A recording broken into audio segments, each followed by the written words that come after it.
რა ტიპის ვიდეოს აკეთებ ძალიან მნიშვნელოვანი. არ უნდა გაჩენდე, რისკებს არ უნდა შეუშინდე. ახალი სიტყვა იყო ქართულ YouTube-ში, ინტროვერტი ადამიანი ვარ, კომუნიკაცია მიჭირდა ხოლმე ყოველთვის ადამიანებთან. უფრო მარტო ყოფნა სიამოვნებდა ყოველთვის. სოსო ნებიერიძე, სოსო around the world. მოგზაური და მეწარმე. ადამიანი, რომელმაც მილიონობით ქართველს მისცა შანსი, მისი კონტენტის მეშვეობით სამყაროს გარშემო ემოგზაურათ და შეეცნო სხვადასხვა ქვეყნების კულტურა. კაცი, რომელმაც ჰობი აქცია მაღალ შემოსავლიან ბიზნესად. მას არსად უსაუბრია საკუთარ თავზე ისე, როგორც აქ. ხალხის რეაქციები იმდენად დადებითად ზეგავლენასახდენდა ჩემზე, რაც უფრო იზრდებოდა გამომწერების რაოდენობა, მით უფრო კვდებოდა ინტერესი ჩემი ბიზნესისადმი. რთული იყო ის, რომ ხშირად მიწევდა საზღვარგარეთ ყოფნა. ალბათ ერთადერთი იყო, ვისაც ჯეროდა, რომ ამ საქმიდან რაღაც გამოვიდოდა. შენ გულთან იდგა შენი მეუღლე. ყველაფერს ესაც ვაკეთებ და რაც მაქვს დასწავლი, მაქვს ჩემი. მონტაჟი, გადაღება, სიამოვნებს. ძალიან.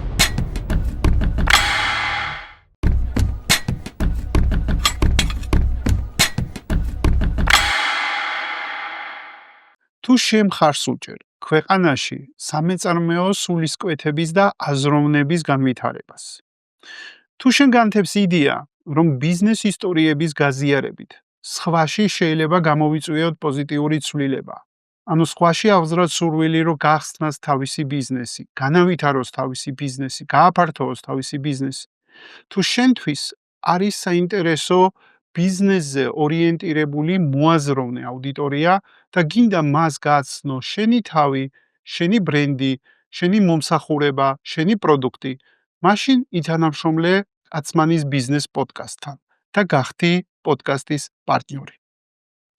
მეგობრებო, ძვირფასო მაყურებლებო, მსმენელებო, გულშემატკივრებო, კაცმანის სამეწარმეო პოდკასტისა დღეს დავპატიჟე სტუდიაში სასაუბროთ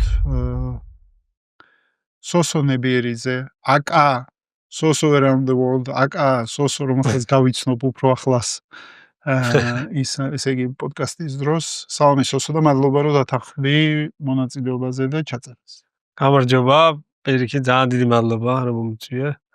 აქ ისეთი ხალხი მოდის, რომ მეც რომ მათ რიცხვში მივეწერები, ძალიან სიამოვნებს ეგ ამბავი.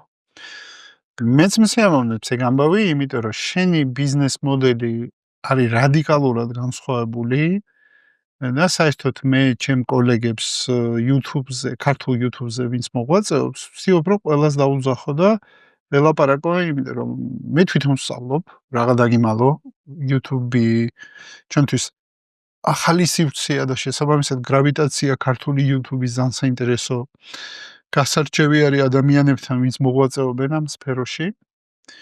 და მეორეც ერთი, რა ვიცი, ძალიან საინტერესო კიდე შენი თემა იმიტომ არის, რომ მოგზაურობა ზოგადად ბევრისთვის არის რაღაცნაირი მოდუნების, დასვენების, ჰობის ნაწილი. მე ცოტა გამიგია ადამიანი, ვისაც მოგზაურობა არ უყვარს. ცოტა, ძალიან ცოტა. ძალიან ცოტა შეიძლება ფობიების გამო, ხო, უფრო რავი თუ ზოგს თვითმფრინავის ფობია აქვს და ზოგს რისი ფობია აქვს და მე არ წარმომიდგენია როგორ შეიძლება გითხრათ ჩემთვის რა არის მოგზაურობა. აბა. მოგზაურობა ჩემთვის არის მე ორი ტიპის მოგზაურობა ვიცი ჩემს ცხოვრებაში მე როგორც უყურებ. ერთი იმ ადგილას სადაც ვარ ნამყოფი და იმ ადგილას სადაც არა ვარ ნამყოფი. ყველა საინტერესო რა არის, იცი, რატომ მიყვარს მოგზაურობა, განსაკუთრებით იქ სადაც ნამყოფი არა ვარ. იმიტომ რომ ჩემ ტვინს არ აქვს ჩარჩოები ქვეყანაზე. და ზოგადად ჩავდივარ იმ ადგილას, სადაც ნამყოფი რო არა ვარ, უკეთესად განვიცდი ჩემ თავს. იმიტომ რომ აი კომფორტის ზონა ტვინს ჯერ არ აქვს შექმნილი ამ ქვეყანაში და შესაბამისად ეს არის ჩემთვის ახალი გამოცდილება, როგორ შემიძლია განვიცადო ჩემი თავი. და იქ სადაც ნამყოფი ვარ, იქ სხვანაირად არის, აი რა გამომრჩა, თითქოს სიასაც ვაკეთებ, რომ აი რა ვნახო კიდე, რა განვიცადო, რა გამოცდილება მივიღო კიდე. თუმცა არის ამოჩემებული ადგილებიც, სადაც უბრალოდ მომწონს. ეგრეც არის, კი. და ჩემთვის ეს არის მოგზაურობა და შენთვის რა არის მოგზაურობა? შენი გამწვანებული უბანი სრულყოფილი ცხოვრებისთვის. თეთრი კვადრატისგან.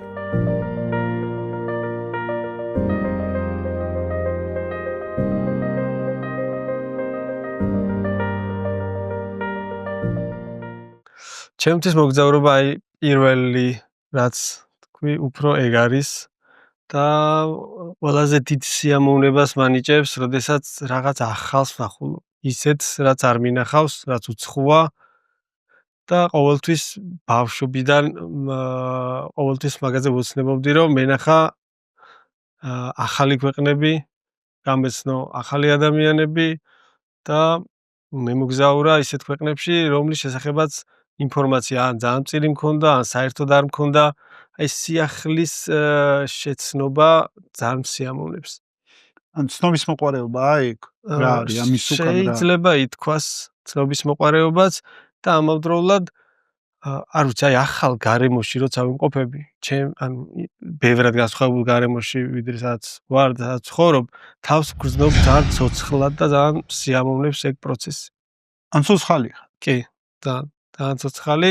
ამიტომ ყოველთვის ვცდილობ ერთი და იგივე ქვეყნები არ გავიმეორო და ყოველთვის რაღაც ახალი აღმოვაჩინო, რაღაც ახალი ვნახო და ბევრი თავგადასავალი მოუწყო ჩემს თავს.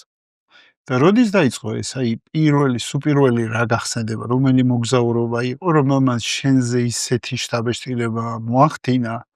და შენ გადაწყვიტე, რომ ეგ მინდა ცხოვრებაში რომ იმოგზაურო. პირველი მოგზაურობა იყო წიგნებში მოგზაურობა სკოლის პერიოდში. გეოგრაფიის წიგნებში მახსოვს, ძალიან ბევრს მოგზაურობდი, ანუ იმდენად ღრმად ვათვალიერებდი სხვა ქვეყნის თუნდაც ფოტოებს, რაღაც ჩანახატებს, რომ თავს წარმოვიდგენდი იმ ქვეყანაში, ვიზუალურად ვახდენდი მოკლედ ამ ვიზუალიზაციას ვაკეთებდი. შენ არ იცოდი ეს სიტყვა მაშინ? კი, მაშინ არ ვიცოდი და ეგ იყო სკოლის პერიოდში. და ესე მე 16 წლის ასაკში ვიყავი ტრაბზონში, მამიდაჩემ ამიხთინა, ასე ვთქვათ, ოცნება და გავწვდი ქვეყნის საზღვრებს. მნიშვნელობა არ ქონდა, რომელ ქვეყანაში წავიდოდი. და ტრაბზონი დღევანდელი გადმოსახედით რაღაცა საოცრად საინტერესო ქალაქი შეიძლება არ იყოს, მაგრამ იმ დროს მე ვიყავი უბედნიერესი ადამიანი. აი როგორც კი გავწვდი ამ სარფის საბაჟოს, მანქანით ვიყავით. აი გიჟივით ვიყურებოდი, ვათვალიერებდი გარემოს, იმიტომ რომ ეს უკვე იყო უცხო გარემო ჩემთვის. იცი რა საინტერესო რაღაც არის? ძალიან ბევრი ადამიანი ბევრს ვესაუბრები ადამიანებს ზოგადად, არა მარტო პოდკასტის გამო, ზოგადად ადამიანებთან ურთიერთობა დიდი ხანია მაქვს. და ადამიანებს ხშირად უჭირთ აღმოჩენა, აი რა აფრთიანებთ, რა მოწონთ, რა აფრთიან, რა ცოცხლებს, აი შე რო თქვი რომ ცოცხალი ვარო. ეს რაღაცნაირად შეიძლება ვთქვათ რომ გაგიმართლა. ხო, ანუ თავიდანვე მარტივი სიცხადე იყო შენთვისო ეგ გინდოდა. ანუ არ ქონდა ხო ესეთი ძიების პროცესი, თავიდანვე წიგნებიდან იცოდი რომ იმოგზაურებ. კაცმანის პოდკასტების გუნდის კომფორტულ და უსაფრთხო გადაადგილებას უზრუნველყოფს განახლებული Mitsubishi Outlander-ი. დაასკანერი QR კოდი ან გადადი ბმულზე და მიიღე Mitsubishi Outlander-ზე მხოლოდ კაცმანის პოდკასტის მსმენელებისთვის შექმნილი ექსკლუზიური შეთავაზება. Mitsubishi Outlander-ი, ადეკვატური ფასის და იაპონური გამძლეობის სინთეზი. კი, ეგ სხვათა შორის მაგას ყოველთვის ვაკვირდები ჩემს გარშემო ადამიანებსაც, დღემდე არ აქვთ ნაპოვნი, აი რა აბედნიერებთ. რა უნდა აკეთონ ცხოვრებაში, რომ გახდნენ ბედნიერები და მე ეს არ ვიცი, აი ძალიან ღრმა ბავშვობიდან თითქოს მქონდა და ზუსტად ვიცოდი რა უნდა მეკეთებინა, რომ ბედნიერი ყოფილიყავი და დღემდე ესე მოვდივარ. ცირა მე მაქვს მაგაზე მოსაზრება ეგეთი, რომ ადამიანებს ბავშვობაში ყველამ იცოდა რა ბედნიერებდა. მე გვავიწყდება ეგ. შეიძლება. და მე ხდება კიდე იცი რა, ხა შენ თაობაში არ ვიცი, მაგრამ ჩემ თაობაში ზამოდაში იყო მშობლების და ოჯახის წევრების თავზე მოხვევა პროფესიის, იურისტი უნდა გახდე, ეკონომისტი, რაღაცეები, აი ეგეთები იყო. ანუ მშობლებს სინამდვილეში კარგი უნდოდა შვილებისთვის მჯერა, რომ რა სტაბილურობა, შემოსავალი რაღაცეები და აი ესე თან დავიწყებული ბავშვობაში რა მოგწონდა და თან მე რა ვიცი, აი ესეთ პოპულარული პროფესიები იყო მაშინ და ძალიან ბევრმა რეალურად არც იკვლია სინამდვილეში რის ეკეთება უნდა. ეს კი, ზუსტად მესმის რასაც ამბობ და შეიძლება ჩემი მშობლების დამსახურებაც არის, რომ მე არ დამავიწყდა რა მინდოდა, იმიტომ რომ ყოველთვის მაძლევდნენ თავისუფლებას და რაღაცა არ მახვევდნენ თავიანთ აზრებს არაზროს. გაგიმართ. მე მგონი რომ კი გამემართლა ძალიან მადლიერი ვარ ჩემი მშობლების მაგამ ბავშვი. ტრაბზონი იყო პირველი. ტრაბზონი იყო პირველი 16 წლის ვიყავი მაშინ. 3 დღით ვიყავ. და მაშინ მივხვდი რომ ეს მინდოდა მეკეთებინა მთელი ცხოვრება. იმდენად მომეწონა. კი, ბევრს უნდა მოგზაურობა, მაგრამ სინამდვილეში როგორ მოდი ესე ვთქვათ, მოდი ნელ-ნელა გავყვეთ, ხო? ანუ რა გახდა შენთვის, ანუ როგორ გადაწყვიტე შენთვის, აი როგორ ვიმოგზაურებ, ვიმუშავებ, ფული მექნება, ანუ რანაირად ეს პირველი გადაწყვეტილება როგორი იქონდა? ეგ უკვე ვიცოდი, რომ ვიზრდებოდი, რომ მოგზაურობა არის საკმაოდ ისეთ დიდ ხარჯებთან დაკავშირებული, განსაკუთრებით ისეთ შორეულ ქვეყნებში, სადაც მოგზაურობა მე მინდოდა. ამიტომ თავარი მიზანი ჩემი გახდა, რომ უნდა მქონოდა საკუთარი შემოსავალი, რაც არ მქონდა რაღაცა მდიდარ ოჯახში არ გავწვდილ ვარ, საკმაოდ გვიჭირდა და ამიტომ მიზნად დავისახე, რომ ჩემი რაღაც შემოსავალი უნდა მქონოდა, რომელსაც მე დავხარჯავდი როდის მოგზაურობაში. დაისახე მიზანი? აი დაახლოებით 15-16 წლის ასაკში უკვე მაგაზე ვფიქრობდი და 17 წლის ასაკში უკვე დავიწყე მოქმედება. რა გაქვს? 17 წლის რო ვიყავი, მე ჩემმა კაცმა სულ მქონდა ხოლმე ეგ საუბრები, რომ აი რა ვქნათ, რა გავაკეთოთ, ფული როგორ ვიშოთ და გავაკეთეთ ეგეთი რაღაც თანხა შევკარით, არც ისე ბევრი, ზუსტად არ მახსოვს. წავედით თიანეთში, ვიყიდეთ კაკალი ტომრებით, საკმაოდ ბევრი გლეხისგან, ჩამოვიტანეთ, მერე დავამტრიეთ, ჩვენით ვამტროდით, ჩვენი ხელებით და ამ დამტრევ კაკალს ნიგოს ვაბარებდით ხარ ესტონებში, ხარ ბაზრებში და ესე რაღაცა ჯიბის ფულს ვაკეთებდით. სოსო, იცი რა მეინტერესებს? აი ეგ ნაბიჯი რო გადადგით, რომ დაიწყეთ ფიქრი, მე რაღაცა შეკარით რაღაცა ფული და იყიდეთ ეს კაკალი, ხო? რა მიზეზები დგას ამის უკან? იმიტომ ეს არ არის ის ასაკი, როდესაც ადამიანები იწყებენ, მოდი ჩემი ფული ვიშო ფიქრს. ეგ არის მინდა თინეიჯერობის ასაკი, მოდი ესე ვთქვათ, როცა გინდა გართობა, როცა გინდა დროის ტარება, თავში გიქრის, იმიტომ რომ არის ჰორმონალური ცვლილება და ასე შემდეგ. რამ განაპირობა გარდა იმ მოცემულობასა, რომ ფული არ იყო ოჯახში ბევრი. შენი აზრით რა იყო კიდე იმის განპირობებელი, რომ ესე ადრე დაიწყეთ შენმა ძმამ და მეგობარმა ფიქრი ბიზნესის გაკეთებაზე? განპირობებელი ჩემ შემთხვევაში იყო ალბათ სურვილი, რატომღაც აი შინაგანად ეგეც მქონდა ხოლმე, რომ მინდოდა ბიზნესი მქონოდა. ანუ საიდან გაჩნდა ეგ?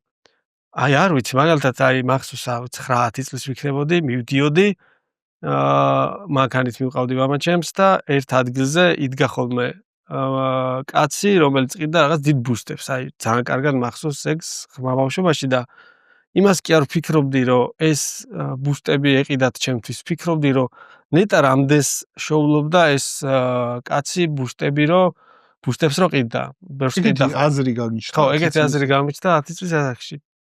და ეგ მგონია, რომ სულ მქონდა რაღაც ბიზნესისადმი რაღაც შინაგანი სიყვარული მქონდა ბავშვობიდან. და მგონია, რომ მაგან განაპირობა მე ეგ რო ესეთ ასაკში უკვე დავიწყე რაღაცების კეთება, რომ ჩემი შემოსავალი მქონოდა. და ზოგადად როგორი ბავშვი იყავი? აი შეთქვი, რომ ოჯახს ბევრი ფული არ ქონდა. არ ქონდა. და რანაირი ბავშვობა ქონდა? რანაირად გახსენდება შენი ბავშვობა აი ამ მოცემულობაში?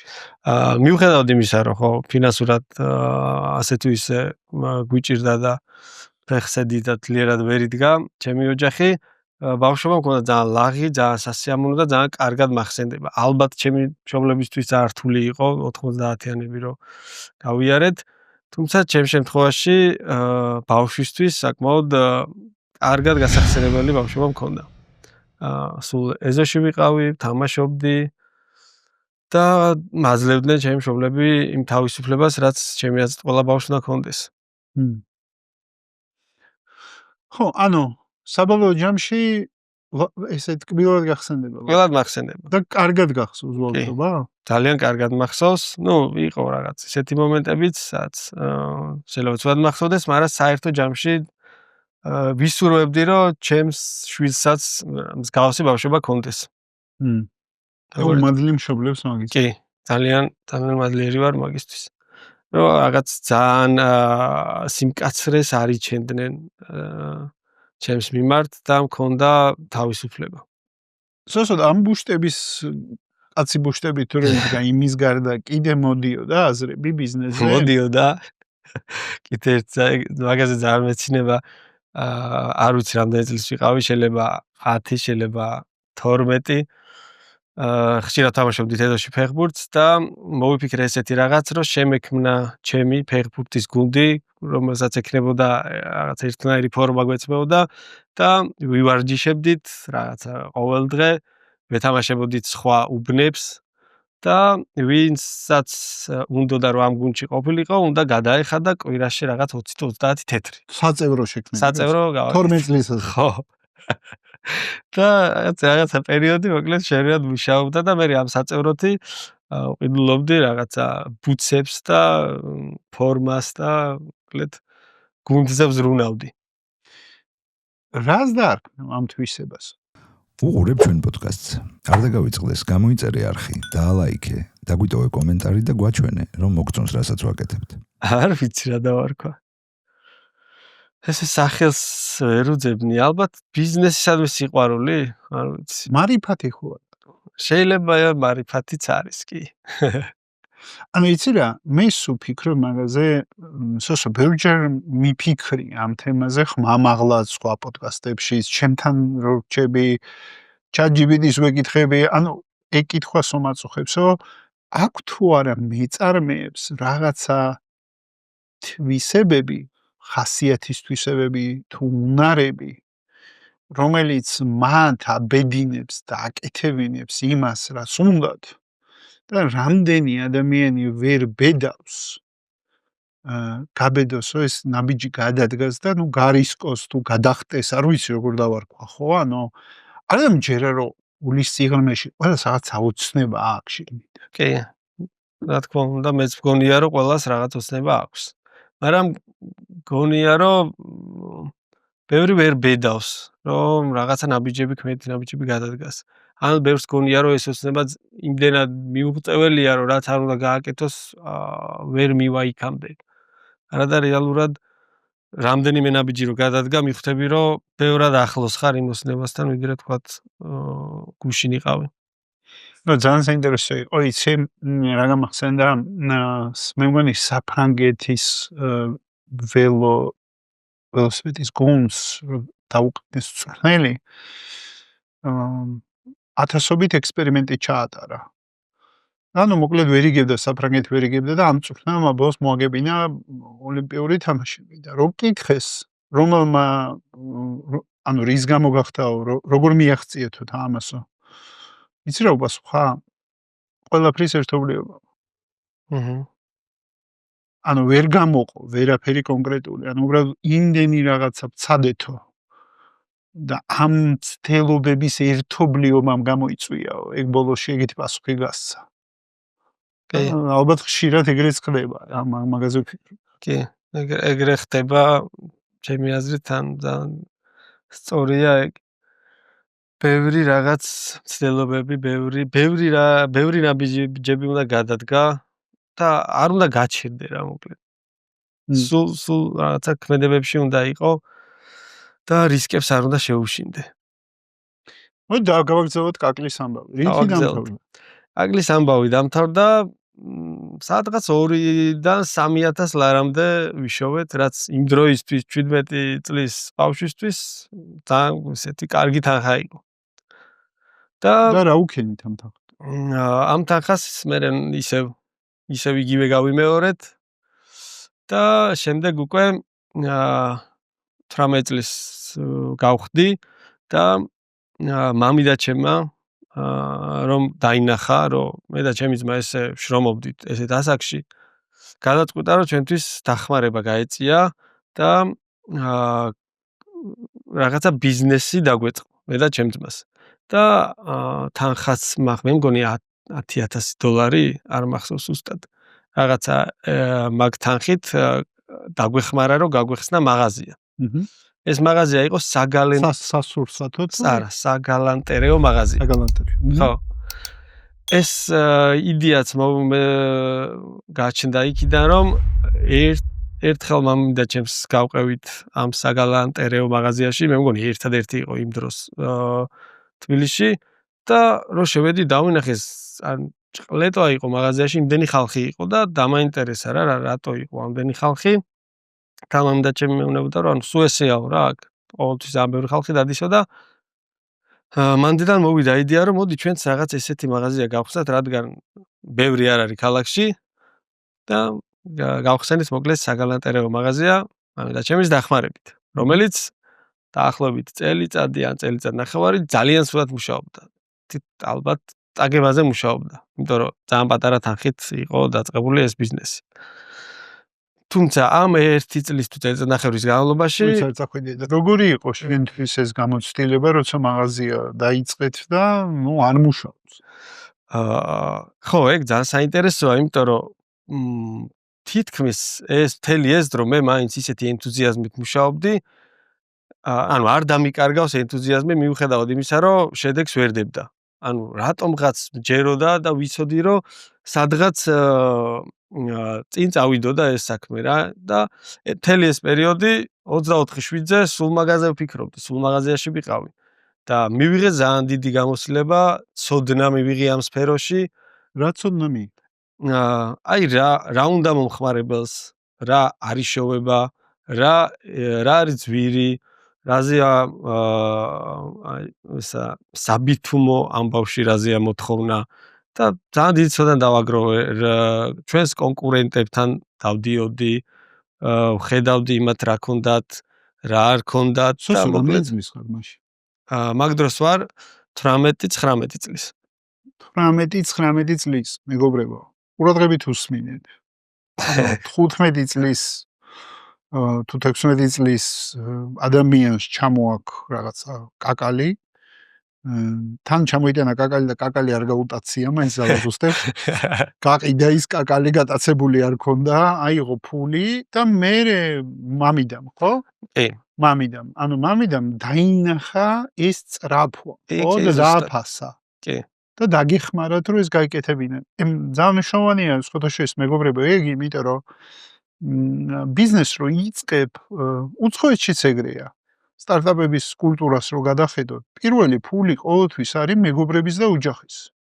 ანუ ადამიანების რომეს იჯერებს შენი იდეის, შენი მისწრაფების, შენი სურვილის არასოდეს თავიდან ინვესტორები არ მოდიან და ფულს არ დებენ და ბანკების ცესხებს არ გაძლევენ, იმიტომ რომ ჯერ გამოცდილება არ აქვს. ის გამოცდილება, ის შრომა, ის დასაგროვებელია ჯერ. რომ სხვა მას დაგინახოს და სხვა მას დაგაფასოს.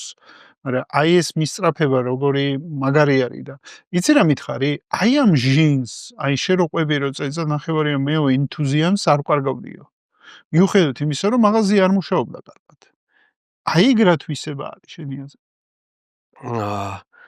მაგ თვისებას დავარქმევდი ალბათ ჩემ შემთხვევაში შეიძლება ოპტიმიზმის იყოს. საკუთარი თავის რწმენა. მე ზოგადად ყველაფერს რატომღაც ძალიან მარტივად უყურებ რა. და რო ვფიქრობ, რომ ეს გამოვა ანუ დღესვე არ მინდა, ანუ ვიცი რომ გამოვა ხვალ, ან ზეგ გამოვა, ან 10 დღის მერე, ან რა ვიცი 1 წლის მერე, მაგრამ თუ მჯერა ჩემი თავისობა, კიდე მიზანდასახულობაც მათ შორის. ანუ ჩემი თავის მოკლედ რწმენა მქონდა, რომ ზუსტად ისეთი რიგები იდგებოდა ჩემს მაღაზიაშიც, როგორიც მე ვნახე ჩემი, თქვათ, მომავალში ჩემი კონკურენტის მაღაზიაში. როცა გიჭირდა ეს მაღაზია არ მუშაობდა. აი შენი ძმა კიდე ის პარტნიორიც ყავდა მეგობარი, უკვე შენ და შენი ძმა. შენ და შენი ძმის შორის ის არისო, რა ქვია, პატარა კონფლიქტივიდან, პატარა ერთმანეთის თითის გაშვერა, არაფერი ეგეთი არისო? არანაირი მსგავსი არასდროს ანუ დღემდე. სულ ესე ერთად იდექით და იდექით? კი, სულ ყოველთვის ერთად ვიდექით და ერთმანეთს ზურგს უმაგრებდით. თეთრი კვადრატი. მათთვის, ვისაც თანამედროვე ცხოვრების ყველა გამოწვევასთან გამკლავება სურს.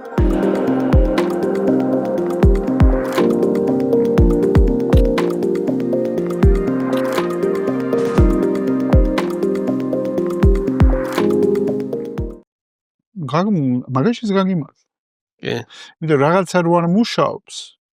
ძირითადად ადამიანები ხელს იშვერენ ერთმანეთს. ხასიშვერიან ერთმანეთს ხო ის არის მივხვდი ხო რატო კი. დავსვი ეკითხვა. კი, მაგრამ მან ჩვენ ორივემ ვიცოდით რატოც ვერ მუშაობდა ყველაფერი, იმიტომ რომ ძალიან ასე ვთქვათ დიდი თანხით არ იყო დაწყებული ეს ბიზნესი და ანუ საბრუნავი კაპიტალი იყო, ხო. ხოდოთ საკმარის. საკმარისი არ იყო.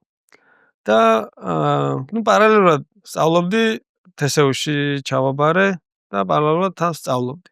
მაგრამ საჩაბარი რაზე? ჰუმანიტარულ ფაკულტეტზე. მაგრამ ჩემს მეტ დროს მაინც უფრო ბიზნესს და მაღაზიას უთმობდი ვიდრე უნივერსიტეტს. გამოგდიოდა ეს შეთავსება? ვახერხებდი მაინც კი. ზოგადად მარტივად ვითვისებ ხოლმე რაღაცებს და შემეძლო რომ სწრაფად მესწავლა თქვათ რაღაც და მე მივსულიყავ მაღაზიაში და დარჩენილი დრო იქ გამეტარებინე. ხო და რა იყო გარდატეხა მაღაზიის ისტორიაში შენთვის? გარდატეხა მოხდა როდესაც საქმე დაგვიდგა რომ უნდა დაკეტილიყო ეს მაღაზია, იმიტომ რომ ქირას ვეღარ უმკლავდებოდა. ანუ ქირის გადახდაში ხშირ შემთხვევაში მამდა ჩემი მეხმარებოდა. და როდესაც ხო, კი.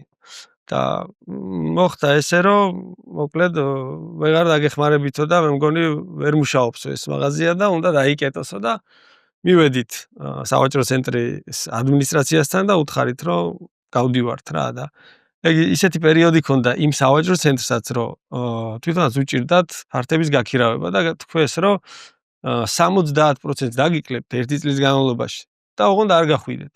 ამუშავეთ. ხო, და ამუშავეთო და დავრჩით. მე წავედი ბანკში ძლივსძლიობით ავიღეს ესხი, ბიზნეს ესხი და ჩემი ამ დააგროვებული ცოდნით წავედი თურქეთში რომ მეყიდა ეს პროდუქცია და ვიყიდე პროდუქცია, მე ჩამოვიტანე და ჩამოტანიდან და დალაგებიდან პირველივე დღეს უკვე მაღაზიაში 150-200%-ით გაიზარდა ვაჭრობა. მოკლედ საქონელი გააჩინეთ. ხო, მარტივად რო ვთქვა. ხო, ის საქონელი რაც ზუსტად ვიცოდი რომ მოხმარებას უნდოდა.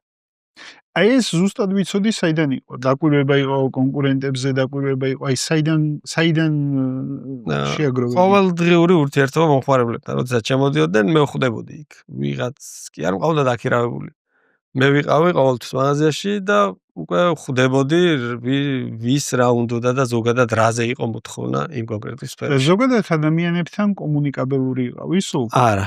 მე ვარ ინტროვერტი ადამიანი ვარ და კომუნიკაცია მიჭირდა ხოლმე ყოველთვის ადამიანებთან. უფრო მარტო ყოფნა მსიამოვნებდა ყოველთვის. აი მომხმარებელთან როგორ დაამოყენა კომუნიკაცია მაშინ? მომხმარებელთან საკმაოდ მარტივი იყო, იმიტომ რომ იმ თემაზე მესაუბრებოდა, რაშიც კარგად ვიყავი გათვისნობიერებული. და მარტივია რა მომხმარებელთან კომუნიკაცია, ისეთია, რაღაცა ღრმა არ არის. და მარტივად ხდება. ამიტომ ესეთი ამბავი მე რა მოხდა? მე უკვე როდესაც დავინახეთ რომ გავზარდეთ ყოველდღიური ასე ვთქვათ შემოსავალი მე გადავერთეთ ჩინეთის ბაზარზე. თურქეთიდან ჩამოქონდა პროდუქცია იქამდე, მე როდესაც ცოტა გავიზარდეთ, წავედი ჩინეთში და ესეც ძალიან ეხათაობა. პირველად რომ წავედი ჩინეთში, ვიყავი 20 წლის. და თურქეთის, საბერძნეთის და თურქეთის და საბერძნეთის გარდა არც ერთ ქვეყანაში არ ვიყავი ნამყოფი. და ჩინეთი ძალიან ისეთი შორეული ქვეყანა იყო, თან რაღაცა 5 თუ 7,000 დოლარი მქონდა ჯიბეში, ქეშად წავიღე, მე და ჩემი ძმაკაცი და ძალიან ნერვიულობდი რა, ეს მეთქი არ გამქურდონ, რაღაც მაინც ამ ხელა ქვეყანაში რომ ჩადიხარ თავიდან ესე ახალგაზრდა, გეშინია რა. და თან ჩინეთისთვის ეს თანხა საერთოდ არაფერი არ არის, მაგრამ იმ მომენტში ჩემთვის დიდ თანხა იყო და ძალიან მეშინოდა მოკლედ ეს სუჯიბეზე მეკიდა მთელი გზა ხელი რა. არ მომპარონ არ მომაცალო. და მოკლედ ჩინეთშიც მე გავიცანი ჩინელები საკმაოდ ისეთი მშრომელი ხალხია, საქმის ხალხია და ჩინეთთან მე მჭიდრო კონტაქტი მქონდა უკვე წელიწადში დაახლოებით 4 ჯერ მაინც ჩავდიოდი ხოლმე. და წლების განმავლობაში ძალიან გაიზარდა ეს ბიზნესი. ჩინეთმა ძალიან გაზარდა, იმიტომ რომ თუ თურქეთიდან რაღაცა ჩამოქონდა და თქვათ ღირებულება ქონდა 10 ლარი, ჩინეთიდან იგივე პროდუქცია ჩამოქონდა 2 ლარად. ამ ხელა სხვა. კი, ძალიან დიდი სხვაობა იყო და ანუ თურქეთის მაღალი მარჟა ქონდა. ძალიან მაღალი მარჟა. და ჩვენ მე შემეძლო მე ის პროდუქცია გამიყიდა თურქეთში რა ფასადაც ყიდულობდი, იმაზე დავალ ფასად. საქართველოს. ხო, იმდენად იაფად იყო ჩინეთში ეს პროდუქცია და მე იქ კონტაქტები დავამყარეთ, მე უკვე რო გაიზარდა შემოსავალი სხვა ბრენდი გავხსენით, ანუ ჩინეთში რო ჩადიხარ, გონება, არ ვიცი, გეხსნება, გინდება რომ მილიონი ბიზნესი აკეთო, იმდენ შესაძლებლობას გაძლევს ამ კონკრეტულ სფეროში. რო დავინახე ეს ამდენი შესაძლებლობა, მეთქი ანუ კიდე რაღაც გავაკეთოთ და გავაკეთეთ საიუველირო ბრენდი. დღემდე ძალიან ესეთია რა, ერთ-ერთი წამყვანი ბრენდია საქართველოში. ეს ხელსაბამები, სამაჯურები, ბეჭდები, აქსესუარები მოკლედ, ქალისა და მამაკაცის. და გააფართოვეთ ბიზნესი. კი, გავაფართოვეთ. ეს ბრენდად ვაქციეთ რა. ეს ქართულ ბრენდად, იმიტომ რომ დიზაინს საქართველოში ვაკეთებდით ამ საიუველირო აქსესუარების და მე ჩინეთში მზადდებოდა საკმაოდ მაღალი ხარისხის აქსესუარები. შენ გახვედი ამ ბიზნესიდან თუ ხარ კიდე? მე გავედი კი. შენ გახვედი ბიზნესიდან? ხო, მე გავედი ბიზნესიდან დაახლოებით ალბათ 28 წლის ასაკში. მაშინ როდესაც ჩემი ძმა დღემდეა. დღემდეა. კი, და დღემდე შვენივრად მუშაობს ეს ბიზნესი. შენ რატო გახვედი? იმიტომ რომ ჩემ ცხოვრებაში შემოვიდა კონტენტ კრეატორობა. ხო? ჩინეთში რო ჩახვედი, მან დაიწყო კიდე უფრო ფიქრი მოგზაურობაზე და გამოცდილებების შექმნაზე თუ ჯერ კიდე სხვა პაესტკაზე ვლაპარაკობ?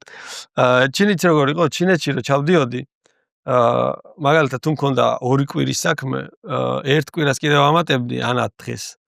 რომ მე ჩინეთიდან წავსულიყავი ფილიპინებზე, წავსულიყავი ჰონკონგში, ანუ ყოველ ჩასვლაზე რაღაცა მე ახალ ქვეყანას ვნახულობდი, ოღონდ ჩემთვის რა მოგზაურობდი. არანაირ კონტენტს არ ვაკეთებდი, უბრალოდ სიამოვნებისთვის, იმიტომ მოგზაურობა ყოველთვის მიყვარდა. ხო. აქ. თქვით. ხო ეგრეა, ანუ რეალურად ვინი ქმნის სულ კონტენტს, შენ ვიდეოზე გადაგაგ ფოტოზე არ გადაგაგ, მაგრამ რეალურად ხო აქ იქნება კონტენტი. ან იქნება ყოველთვის იქნებოდა. და მე ერთ-ერთ მოგზაურობაში Facebook-ზე დავპოსტე მოგზაურთა ჯგუფი იყო ესეთი ჯგუფი Facebook-ზე. რამდენიმე ფოტო დავდე, ინფორმაცია დავაწერე და ამან ძალიან დიდი გამოხმაურება ჰქონდა. რომელი წელია? ეს იქნებოდა 2015 ალბათ ეს. ან ძალიან ეს კონტენტ კრეატორობა არ არსებობდა დიდად მაშინ. და Instagram-იც არაპოპულარული იყო და YouTube ხო საერთოდ. არავინ YouTube-ს არ აკეთებდა. Facebook-ი უკვე მოხდიდა. აი Facebook-ი რო იხდება და პოპულარულია საქართველოში, აი ეგ პერიოდი იყო. და ამ მოგზაურთა ჯგუფში დადე ფოტოები. ხო, ფოტოები და პატარა ინფორმაცია ფილიპინები იყო მე მგონი არ მახსოვს. ესეთ ქვეყნებში მაშინ საქართველოსთან ბევრი ვერ მოგზაურობდა მაგ პერიოდში. და დიდი ინტერესი გამოიწვია რა ამ უცხო ქვეყანამ. და მომეწონა რა რატომღაც ამ ხელა ინტერესი რო გამოიწვია მომეწონა და მე სხვა ქვეყანაშიც რო ჩავდიოდი იქიდანაც პატარ-პატარა პოსტებს ვდებდი იქ რაღაც სამყაროში ჩავედი იაპონიაში, ჰონკონგი, ინდონეზია და ვდებდი ამ პოსტებს და საკმაოდ დიდი გამოხმაურება ფოტო პოსტებია? კი, ფოტოები. კი. და ფოტოების გადაღება სადმე ისწავლე თუ შენით ქონდა ის რაღაც ეგეც გამოყენება? ჩემით დავამუღამე. ბავშვობაში ვხატავდი ხოლმე და ზოგადად მქონდა რა ეს ბუნების აღქმა, რაღაც სილამაზის აღქმა, ეს დიზაინერული ხედვები მქონდა ალბათ შინაგანად და კარგ ფოტოებს ვიღებდი. ხალხს მოწონდა ყოველ შემთხვევაში. და ხალხმა რომ მოიწონა და დაიწყო მოწონება შენი კონტენტის. რა გამოიწვია შენში ამან? არ ვიცი, აი აღფრთოვანებას ვერ დავარქმევდი, მაგრამ აი მესიამოვნა. საკმაოდ მესიამოვნა და მომინდა რომ აი შემდეგი მოგზაურობიდან მოდი უკეთეს ფოტოებს დავდებ და უკეთეს ამბავს მოყვები, რომ უფრო მეტი ხალხი დავაინტერესო. აი რაღაც ეგეთი ფიქრი გამიჩნდა. მაგრამ ფულს მაგდროს შოულობ იქ.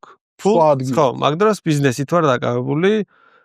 ისე მაღაზიები, ფილიალებს ვხსნით, რაღაცა ბათუმში გადავდივართ და ბიზნესი ფართოვდება. ამავდროულად აქეთ შენ რა როლი გაქვს იმ დროს ბიზნესში? წამყვანი როლი მაქვს და ჯერ კიდე რაღაცა 90% იქ ვარ რა. ეს ამით ვერთობ. ჯერჯერობით მაგ პერიოდში ეს გართობაა. და ის შემოსავალი რაც ქონდა შენი ბიზნესიდან გაკმაყოფილებდა მაშინ?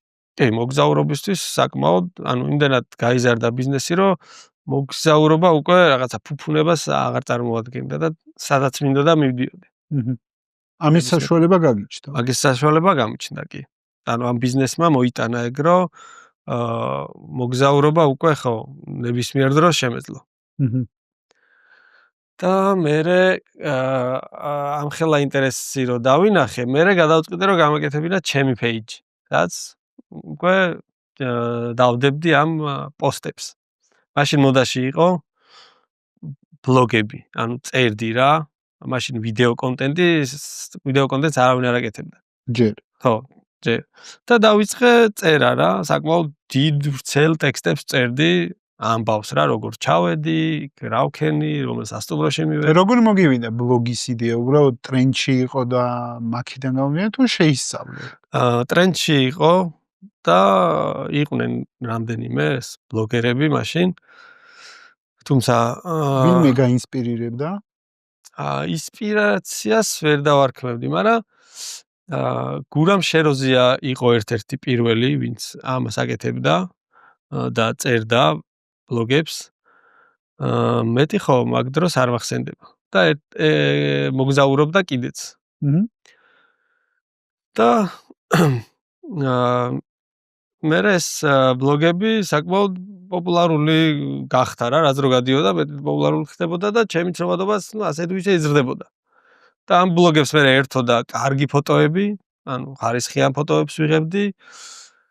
და ესე ვერთობოდი ამ საქმით რა. ანუ ჯერ აღქმა რომ ეს ბიზნესი არა. არანაირი. ანუ ხობია თავიდან ბოლომდე, სიამოვნებს, აზიარებ ის რომ ხალხი რეაგირებს შენ სიამოვნებს, მაგრამ მამაზე მეტი ფიქრი რომ ეს შეიძლება შენი პერმანენტული ბიზნეს მოდელი იყოს, ჯერ არა. ჯერ არა. ეგ გაჩნდა მას შემდეგ რაც ინსტაგრამი გავაკეთე. ინსტაგრამი შემოვიდა საქართველოში. ანუ ბლოგმა ჯერ შემოსავალი არ მოგიტანა. იყო რამდენიმე, აი მაგალითად ერთ-ერთმა ტურისტულმა კომპანიამ მაჩუქა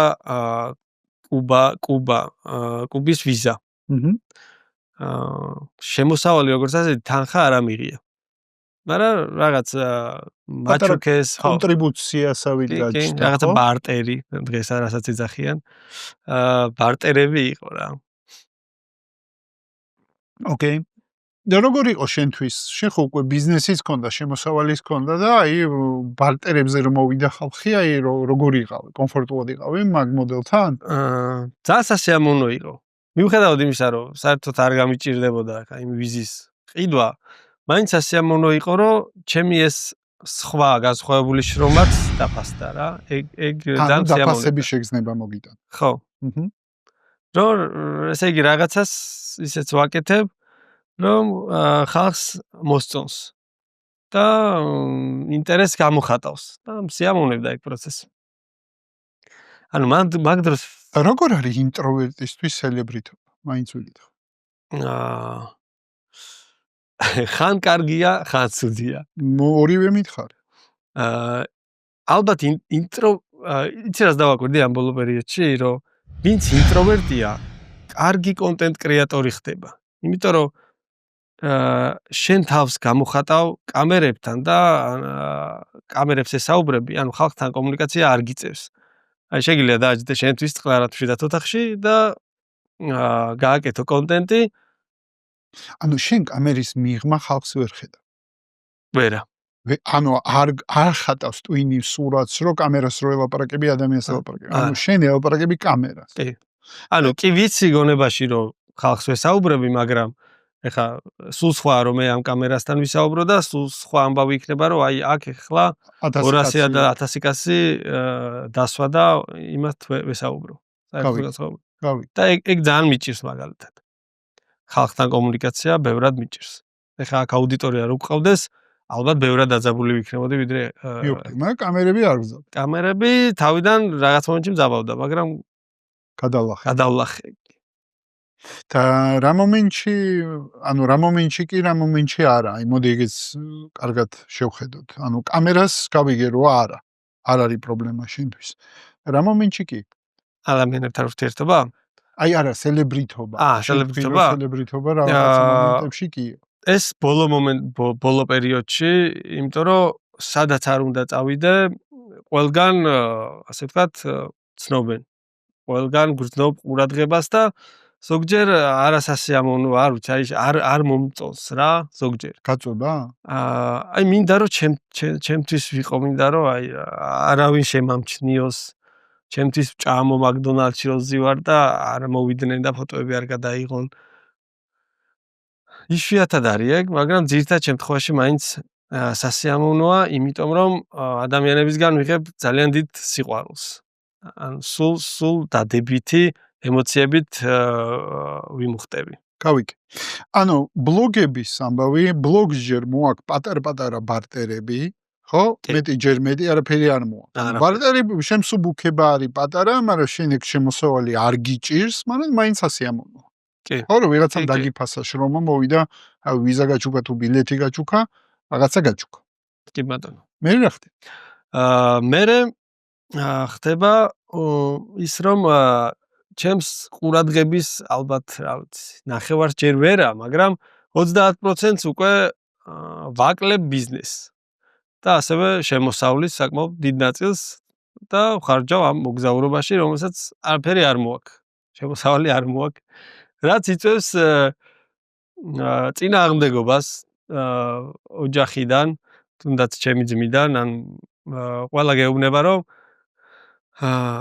უნდა მოუკლო რა ამდენ მოგზაურობას, რაღაცა საქმის მიხედო, ესე ბიზნესი უკან წავა და გეუბნებიან რომ მოკლედ არ უნდა გააკეთო ისე როგორც შენ გინდა რა. და როგორ დაიცავი შენ პოზიცია? მე ზოგადად ბავშვობიდან ისე ვიყავი, ძალიან ჯიუტი ვიყავი და რასაც მინდოდა ყოველთვის მაინც ვაღწევდი, რადგან არ უნდა დამჯდომოდა. ამიტომ არ დავთმე მოკლედ ეს ჩემი მოგზაურობა, იმიტომ რომ ძალიან სიამოვნებდა და მაგ პერიოდში, როდესაც ეს წინააღმდეგობები გაჩნდა, უკვე მე მჯეროდა, რომ ეს მომავალში შემოსავალსაც მოიტანდა. რამ დაგაჯერა ამაში? თუნდაც მაგ პატარა ბარტერმა, თუნდაც იმან, რომ ხალხის რაოდენობა, ანუ მაყურებლის რაოდენობა რო იზრდებოდა, ადამიანები რომ ცნობდნენ უკვე ქუჩაშიც, ანუ მან მივხვდი, რომ ამას მომავალში ექნებოდა რაღაც ისეთი, ანუ ამას მომავალში გამოვიყენებდი ისე, რომ გარკვეულ შემოსავალს მივიღებდი. ანუ ესე ჰაერში არ გაქრებოდა რა ეს ამხელა ინტერესი. თუმცა როგორ და რანაირად ეგ ჯერ წარმოდგენა არ მქონდა. და გარდამტეხი ალბათ იყო კოვიდი. კოვიდი იყო ერთ-ერთი გარდამტეხი, რომელმაც ჩამომაყალიბა უფრო კონტენტ კრეატორად ვიდრე ბიზნესმენად. ანუ ნელ-ნელა აღარ მსიამოვნებდა ბიზნესის კეთება, რაც თავით გადავეშვი ამ ამბავში რა. და კოვიდი როდესაც დაგვემართა და ყველაფერი დაიკეტა, ყველაფერი გაჩერდა, აი მაგ დროს უთხარი ჩემ თავს რომ მეთქი ეხა რაღაც ისეთი უნდა გააკეთო რომ მთელი ეს ყურადღება წამოვიდეს შენსკენ როცა არავინ არ მოგზაურობს შენ სადღაც უნდა წახვიდე რა და აღმოვაჩინე რომ ეს ყველა ქვეყანა რო დაკეტილია თურმე მალდივებს ღია აქვს თავის საზღვრები და შეგიძლია რომ იმოგზაურო წავედი მალდივებზე აი კომენდანტის საათია ჩვენთან წარმოიდგინე და ტიპი მალდივებზე მიდის და ამას ხედავს ხალხი და არ ვიცი აი ყოველ დღე ტელევიზიები მირეკავდნენ ვინ აღარ მირეკავდა პირდაპირ ჩართვები მქონდა რომ აი რანაირად მოახერხე მან წასვლა და ამან გამოიწვია ძალიან დიდი ინტერესი მოკლედ და გამეზარდა გამომწერების რაოდენობაც და ცნობადობა ძალიან გაზარდა მაგან რა ამ ერთმა მოგზაურობამ კორონას პერიოდში იმიტომ რომ ყველაფერი დაკეტილი იყო მაშინ მალდივებზე კი არა ხალხი ბათუმში ვერ ჩადიოდა და ძალიან ისეთი სიტუაცია იყო და მან უკვე დავიწყე მე კონტენტის კეთება დავიწყე კონტენტის კეთება რას ნიშნავს რატომ ვერ გაბედე ამდენი ხანი ვერ გადადგინა ბიჭი რატომ ვერ უმატებ აჩქარებას და ძალისხმევას თუ შენ შეძლებ გაიგო ამ კითხვებზე პასუხები მაშინ შენ შეძლებ დაიწყო შენი ბიზნესი რომელიც გულით გინდა ხოლო ამ კითხვებზე პასუხის პოვნაში და გაცნობიერებაში დაგეხმარება საშა კაცმანის აუდიო კურსი 10 ნაბიჯი ბიზნესისკენ კურსის შესაძენად დაასკანერე QR კოდი ან გადადი ვიდეოს აღწერაში მითითებულ მულზე და გაყევი იქ მითითებულ ინსტრუქციებს შეძენის შემდეგ იმეილზე მოგივა წვდომა ჩანაწერებზე რომელსაც კომფორტულად მოусმენ ნებისმიერ დროს ნებისმიერ სიტუაციაში ჩამოშალე ამ YouTube ვიდეოს აღწერა მოძებნებ მული დააჭირე და შეიძინე შემდეგი 20 წუთის განმავლობაში სპეციალურ ფასად. დავიწყე ვიდეოების გადაღება, პატარ-პატარა ვიდეოების. YouTube-ი მაშინ ჯერ კიდე არ ვიცი. Instagram-ზე სტორების დადება, სადაც ვები რაღაცებს, ანუ storytelling-ს აკეთებ რა, იმე მივდივარ აქ. ეხლა ჩავჯექი თვითფრინავში. ეხლა იქ ჩამოვედი აქ, ესე ღირს, აქ რამდენი ხალხია მალდივებზე და ჩვენ კორონასი რატო გვეშინია, აი ნახეთ რამდენი ხალხია სხვადასხვა ქვეყნიდან. და აი ხალხს უკვე ვესაუბრებოდი ვიდეოების სახით. სოსტა ეს გადაღებები შენი დამოვა მე? კი, ეს ყველაფერი ჩემით, კი. ნუ დიდი ფცოდნა ეხა სტორების გადაღებას არ ჭირდებოდა, თუმცა ყოველთვის ვცდილობდი რომ მაინც რაღაცას რო აკეთებდი, კარგად გამეკეთებინა რა. ამიტომ დიდ რესურსს ვდებდი მაგაში რომ კარგად მეკეთებინა ასე ვაკეთებდი. მაგრამ ვარდნებიც ხო ქონდა? ვარდები იყო კი. ყველაზე რთული იყო აი ეს გადაწყობის პროცესი. აი როგორია რომ ბიზნესი გაქვს რომელიც ელვისებური სისწრაფით ვითარდება და შეგიძლია ძალიან დიდ სიმაღლეებზე ახვიდე და აქეთ არის ჰობი რომელიც ძალიან სიამოვნებს მაგრამ არ გაძლევს შემოსავალს და პირიქით გართმევს. და ეს ჭიდილი მქონდა სულ თავში რომ აი რა გავაკეთო რა დავთმო ეს და გულს მივენდო და ეს სიამოვნებით ვაკეთო და მე შეიძლება რაღაცა მოხდეს ისეთი რომ ესეც ვეღარ გააკეთო, იმდენად დაზარალდეს შენი ბიზნესი. ჭიდილი არის გულს და ტვინს შორის. გულს და ტვინს შორის იყო ჭიდილი კი. გონებაში. გონებას შორის. გონების მხარეს იყო მთელი ჩემი ოჯახი და გულის მხარეს მარტო მე ვიყავი და ჩემი მეუღლე მედგა ხოლმე ძალიან გვერდში და მასაფორცებდა მაგრად. მეუღლე არ გეხსენებია რომ რა პერიოდში შემოვიდა ცხოვრებაში? 23 წლის ვიყავი, როდესაც დაუჯახდი. და თან ჩემი მეუღლე 18 წლის გავიცანი, ანუ ყველაფერი რაც კი გავიარე ცხოვრებაში, ყველაფერი ჩემთან ერთად გაიარა შეიძლება ითქვას რა. მიცნობდა როცა კაკალს ტეხდით და მიცნობდა ბიზნესის კეთების დროს, როდესაც ძალიან წინ მივიწევდით. მერე მოგზაურობის პერიოდში მოკლედ ყველანაირი სოსო და ამდენჯერ რომ შეიცვალე შენი აზრით ანუ როგორი იყო შენი მეუღლისთვის? რთული იყო ის რომ ხშირად მიწევდა საზღვარგარეთ ყოფნა ეს ძალიან რთული იყო. თუმცა ის არ მოგზაურობდა შენთან. შენ მარტო მიდიოდი. თუ იყო მოგზაურობა. იყო მოგზაურობები, როდესაც შენთან ერთად მოგზაურობდა. მაგრამ რაც კონტენტის კეთება დავიწყე და ცოტა ისეთ რთულ ქვეყნებში მიწევდა და საშიშ ქვეყნებში მან ხო ვერ დამყვებოდა. იღებდა ამას, რომ შენ მიდიოდი მოგზაურობაში. კი, იღებდა და მე თან ისეთი ანუ ჯეროდა რა ჩემი. ალბათ ერთადერთი იყო ვისაც ჯეროდა რომ ამ საქმიდან რაღაც გამოვიდოდა. მოკლედ შენ გულთან იდგა შენი მეუღლე. კი ბატონო. მოდი ეგრეთ. კი. კავი, იქით ხარეს იყო ყველა დანარჩენი. იქით ხარეს იყო ჩემი ძმა, ჩემი მშობლები, ჩემი მეგობრები. როგორ შეძელი გულის სასარგებლოდ არჩევანის გაკეთება? ალბათ შევაძლებინა იმან რომ მე ზოგადად ძალიან რთულად შეუძლია ადამიანს ჩემს ზეგავლენის მოხდენა. რაღაც ის მჯერა ვინც არ უნდა რანაირადაც არ უნდა დამიხატოს სხვა რაღაც ძალიან გაუჭირდება რომ ჩემს ზეგავლენა მოახდინოს. ამიტომ ჯეროდა რა ჩემი გულის ჯეროდა და გრძნობდი რომ ეს იმდენად სიამოვნებდა რომ რაღაცა წარმატებისკენ წავიდოდა და რაღაცა დადებიც მომიტანდა. თუ არსებობს აი რაღაც ბიზნესის რო გამაგრძელებინა მგონია რომ ისე წარმატებული ვეღარ ვიქნებოდი, იმიტომ რომ მისი კეთება არ სიამოვნებდა. როცა რაღაცას უკვე ძალდატანებით აკეთებ, იქ რთულია წარმატება. კარგი ინტერესი ბიზნესში. აი ამ პროცესში რა, აი ამ მოგზაურობასა და ბიზნესის კეთების ანუ ამის სიამოვნება რომ დაამუღამე, იქ დაბრუნება აღარ მოგინდა, სწორედ მისმის ასეცამო. მე რო ჩავდიოდი ჩინეთში უკვე ამ საქმეზე, ბიჭო, აი დილით ადრე უკვე მეზარება ადგომა, მაღაზიებში გავლა, იქ რაღაც შეხვედრები ვატყობდი რომ უკვე ეს მეზარებოდა რა და მთელი არსებით უკვე იქ ვიყავი რომ ამ როდის მორჩებოდი ამას რომ წავსულიყავი მე სამოგზაუროდ და ის მეკეთებინა რაც უკვე დაადიცევნოს ეს საინტერესო გამოცდა წინაშე დადექია რა ანუ მეგულისხმობ რომ აქ რაციონალური შემოსავალი ყველაფერი აქეთ იქეთ ჯერ არაფერი და არადა ისე სიამოვნებს აი სადღაც მართლა როგორ მესმინება იცი შენ რო არ დაგეჯერა რომ ის მოგიტანდა ალბათ ვერ გადახდებოდი კი. ანუ რაღაცნაირად ეს რწმენა გაგიჩნდა, რომ ანუ ხალხის რეაქციამ, ხალხის სიყვარულმა თუ კონტენტთან რეაგირებამ ამან მოგიტანა რწმენა თუ რა მოგიტანა.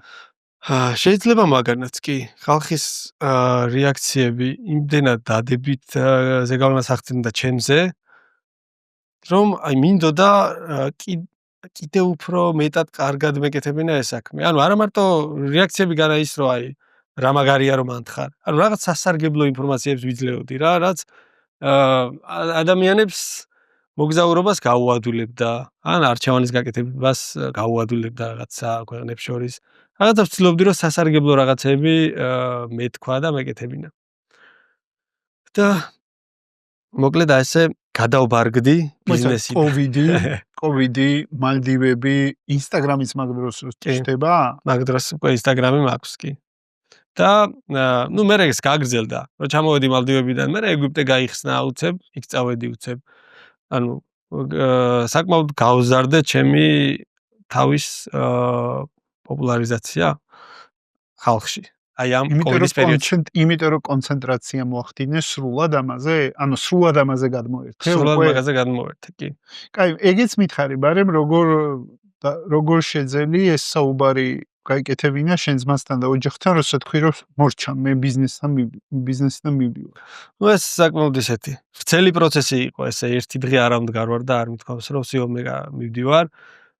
ნელ-ნელა მოხდა ძალიან და ნელ-ნელა უკვე შეეგუნე რომ მე ბოლო წვეთი რა იყო? ბოლო წვეთი ალბათ YouTube იყო ბოლო. როდესაც YouTube დავიწყე, უკვე ჩემს უთხარი რომ მეთქი ხოდი აღარ მინდა მთელი ბიზნესი მეთქი შეგიძლია შენი იყოს. არ მინდა მე გავდივარ და არანაირი პასუხისმგებლობა აღარ მინდა მოკლედ ბიზნესში. ეგ რომელ წელს ხდება? ეს ხდება მაგდროს უკვე საკმაოდ დიდი 30-ის ვიყავი. ხო. სადღაც YouTube რაც დავიწყე 4 წელია რა. 4 წელი. ხო. ან ჯერ კიდე კოვიდი? არა. კოვიდი აღარ არის. ანუ კოვიდი რომ მორჩა, იმის მერე ალბათ 1-5 წელი ან მეტი ვიყავი იქითაც, აქითაც.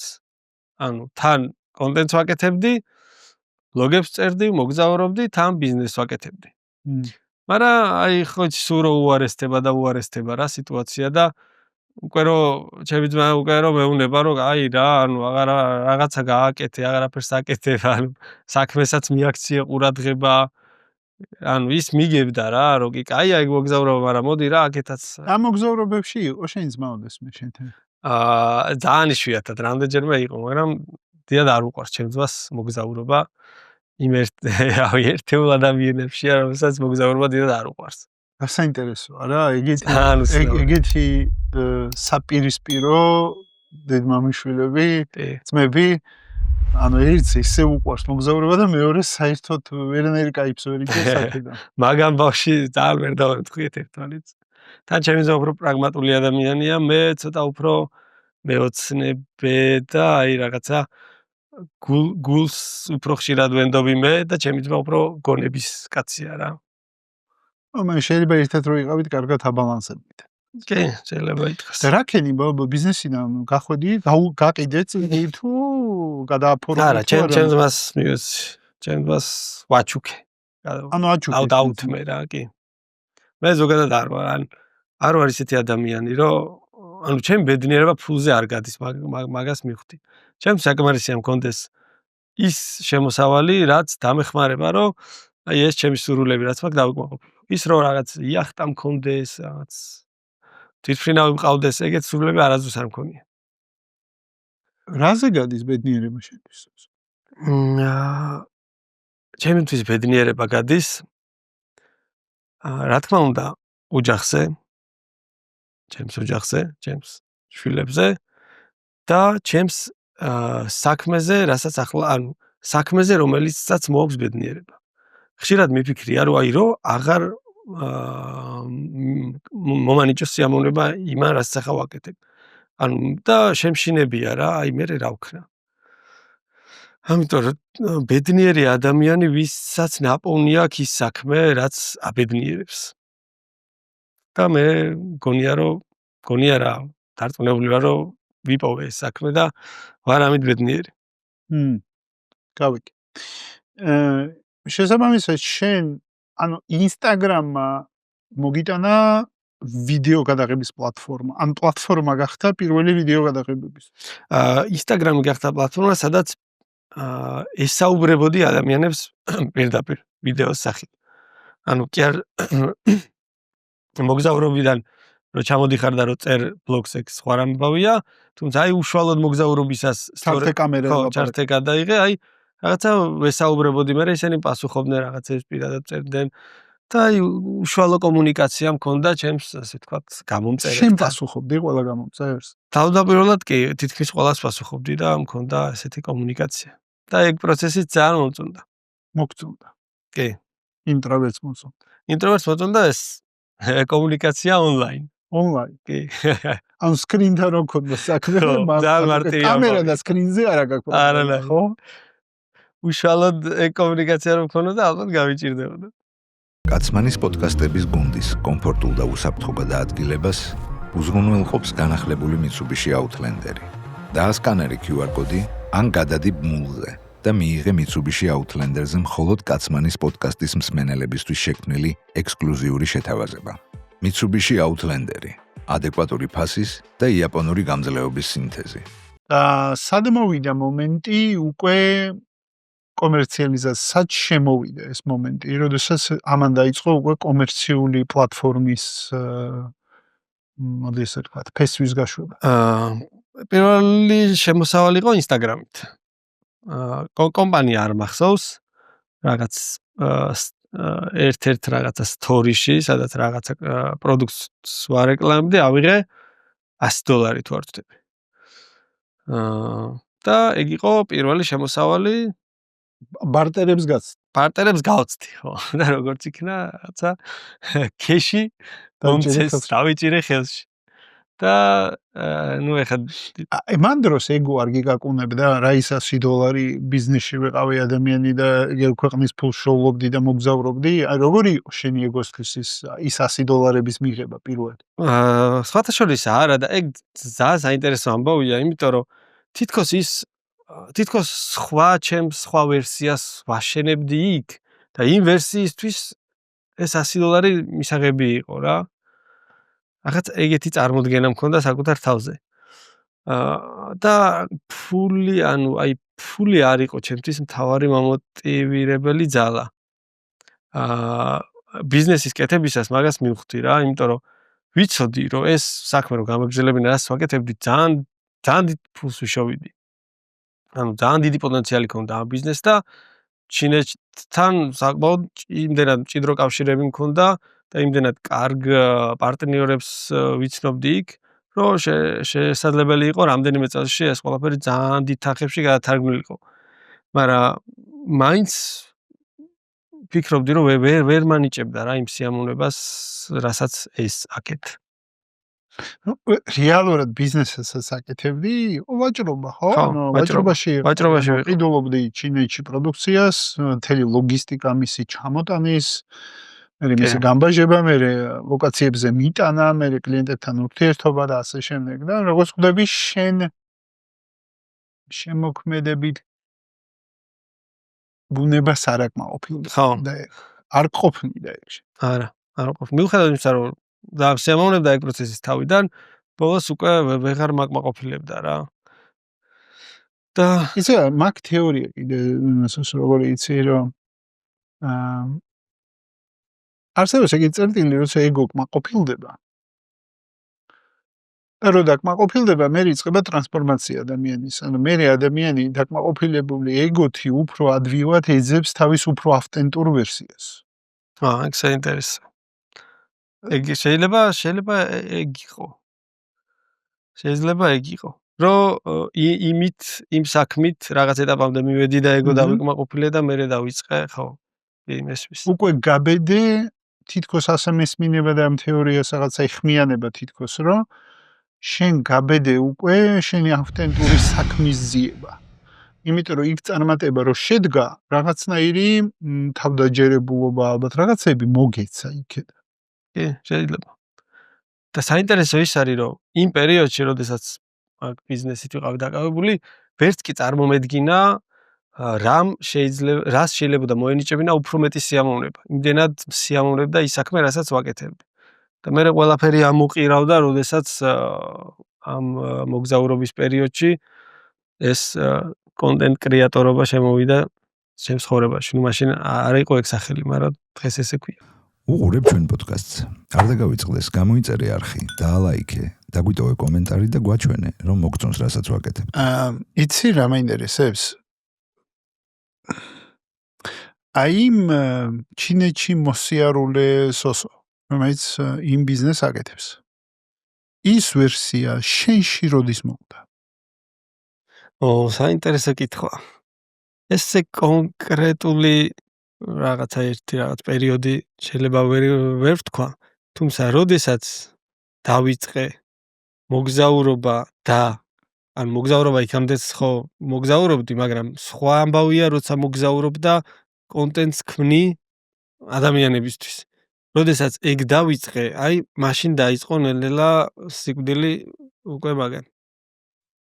და რაც უფრო იზრდებოდა ჩემი გამომწერების რაოდენობა, რაც უფრო მატლობდა ინტერესი, მით უფრო კვდებოდა ინტერესი ჩემი ბიზნესისადმი. იმ ბიზნესისადმი, სადაც ვიყავ. რა საინტერესო. ანუ შენში თითქოს ეს პროცესი ჩანაცვლების რაღაცა პროცესი იყო, ის არ იყო, რომ ეს გაწყდა და საკმაოდ ვრცელი პროცესი იყო და წლები გაიწელა. და ბოლომდე მაინც ვერ ვთმობდი რა რაღაც მომენტში. და დღევანდელი გადმოსახედიდან რო გადაგეხვია და კონდეს ეს ჯადოსნური ჯოხი, მან შეცვლიდი რამეს? არაფერს არ შეცვლიდი საერთოდ. როგორც მოხდა ყველაფერი, ისე მოხდებოდა. კაი, გიხდიან პირველ $100. როგორ ვითარდება ბიზნესი ახალი? ჯერ რა თქმა უნდა ვერ განვითარდება, იმიტომ რომ დიდი შემოსავალი არ არის და მაინც დამოკიდებული ვარ ჩემს ბიზნესზე. შენ კიდე გაქვს შემოსავლები იმ ბიზნესიდან? კი, რა თქმა უნდა. ანუ მე იმას ბოლომდე ჩამოვცილდი, სულ რაღაც ალბათ 4 წელია რა. იქამდე მაინც ასე თუ ისე ჩართული ვიყავი და შემოსავალი მქონდა. და ეს ბოლო ჩამოცილება მოიტანა YouTube-მა. იმიტომ რომ YouTube-ზე უკვე დავინახე, რომ საკმაოდ დიდი შემოსავალი შეიძლება მოიტანოს ამ პლატფორმამ. როგორ აი დიდ შემოსავალს როგორ დაინახე? ეს ხედვა როგორ გაგიჩნდა? ხედვა გამიჩნდა, ჯერ ვხედავდი სხვა იუთუბერებს, ანუ მე ცოტა გვიან დავიწყე YouTube-ი, დამაგვიანდა საკმაოდ.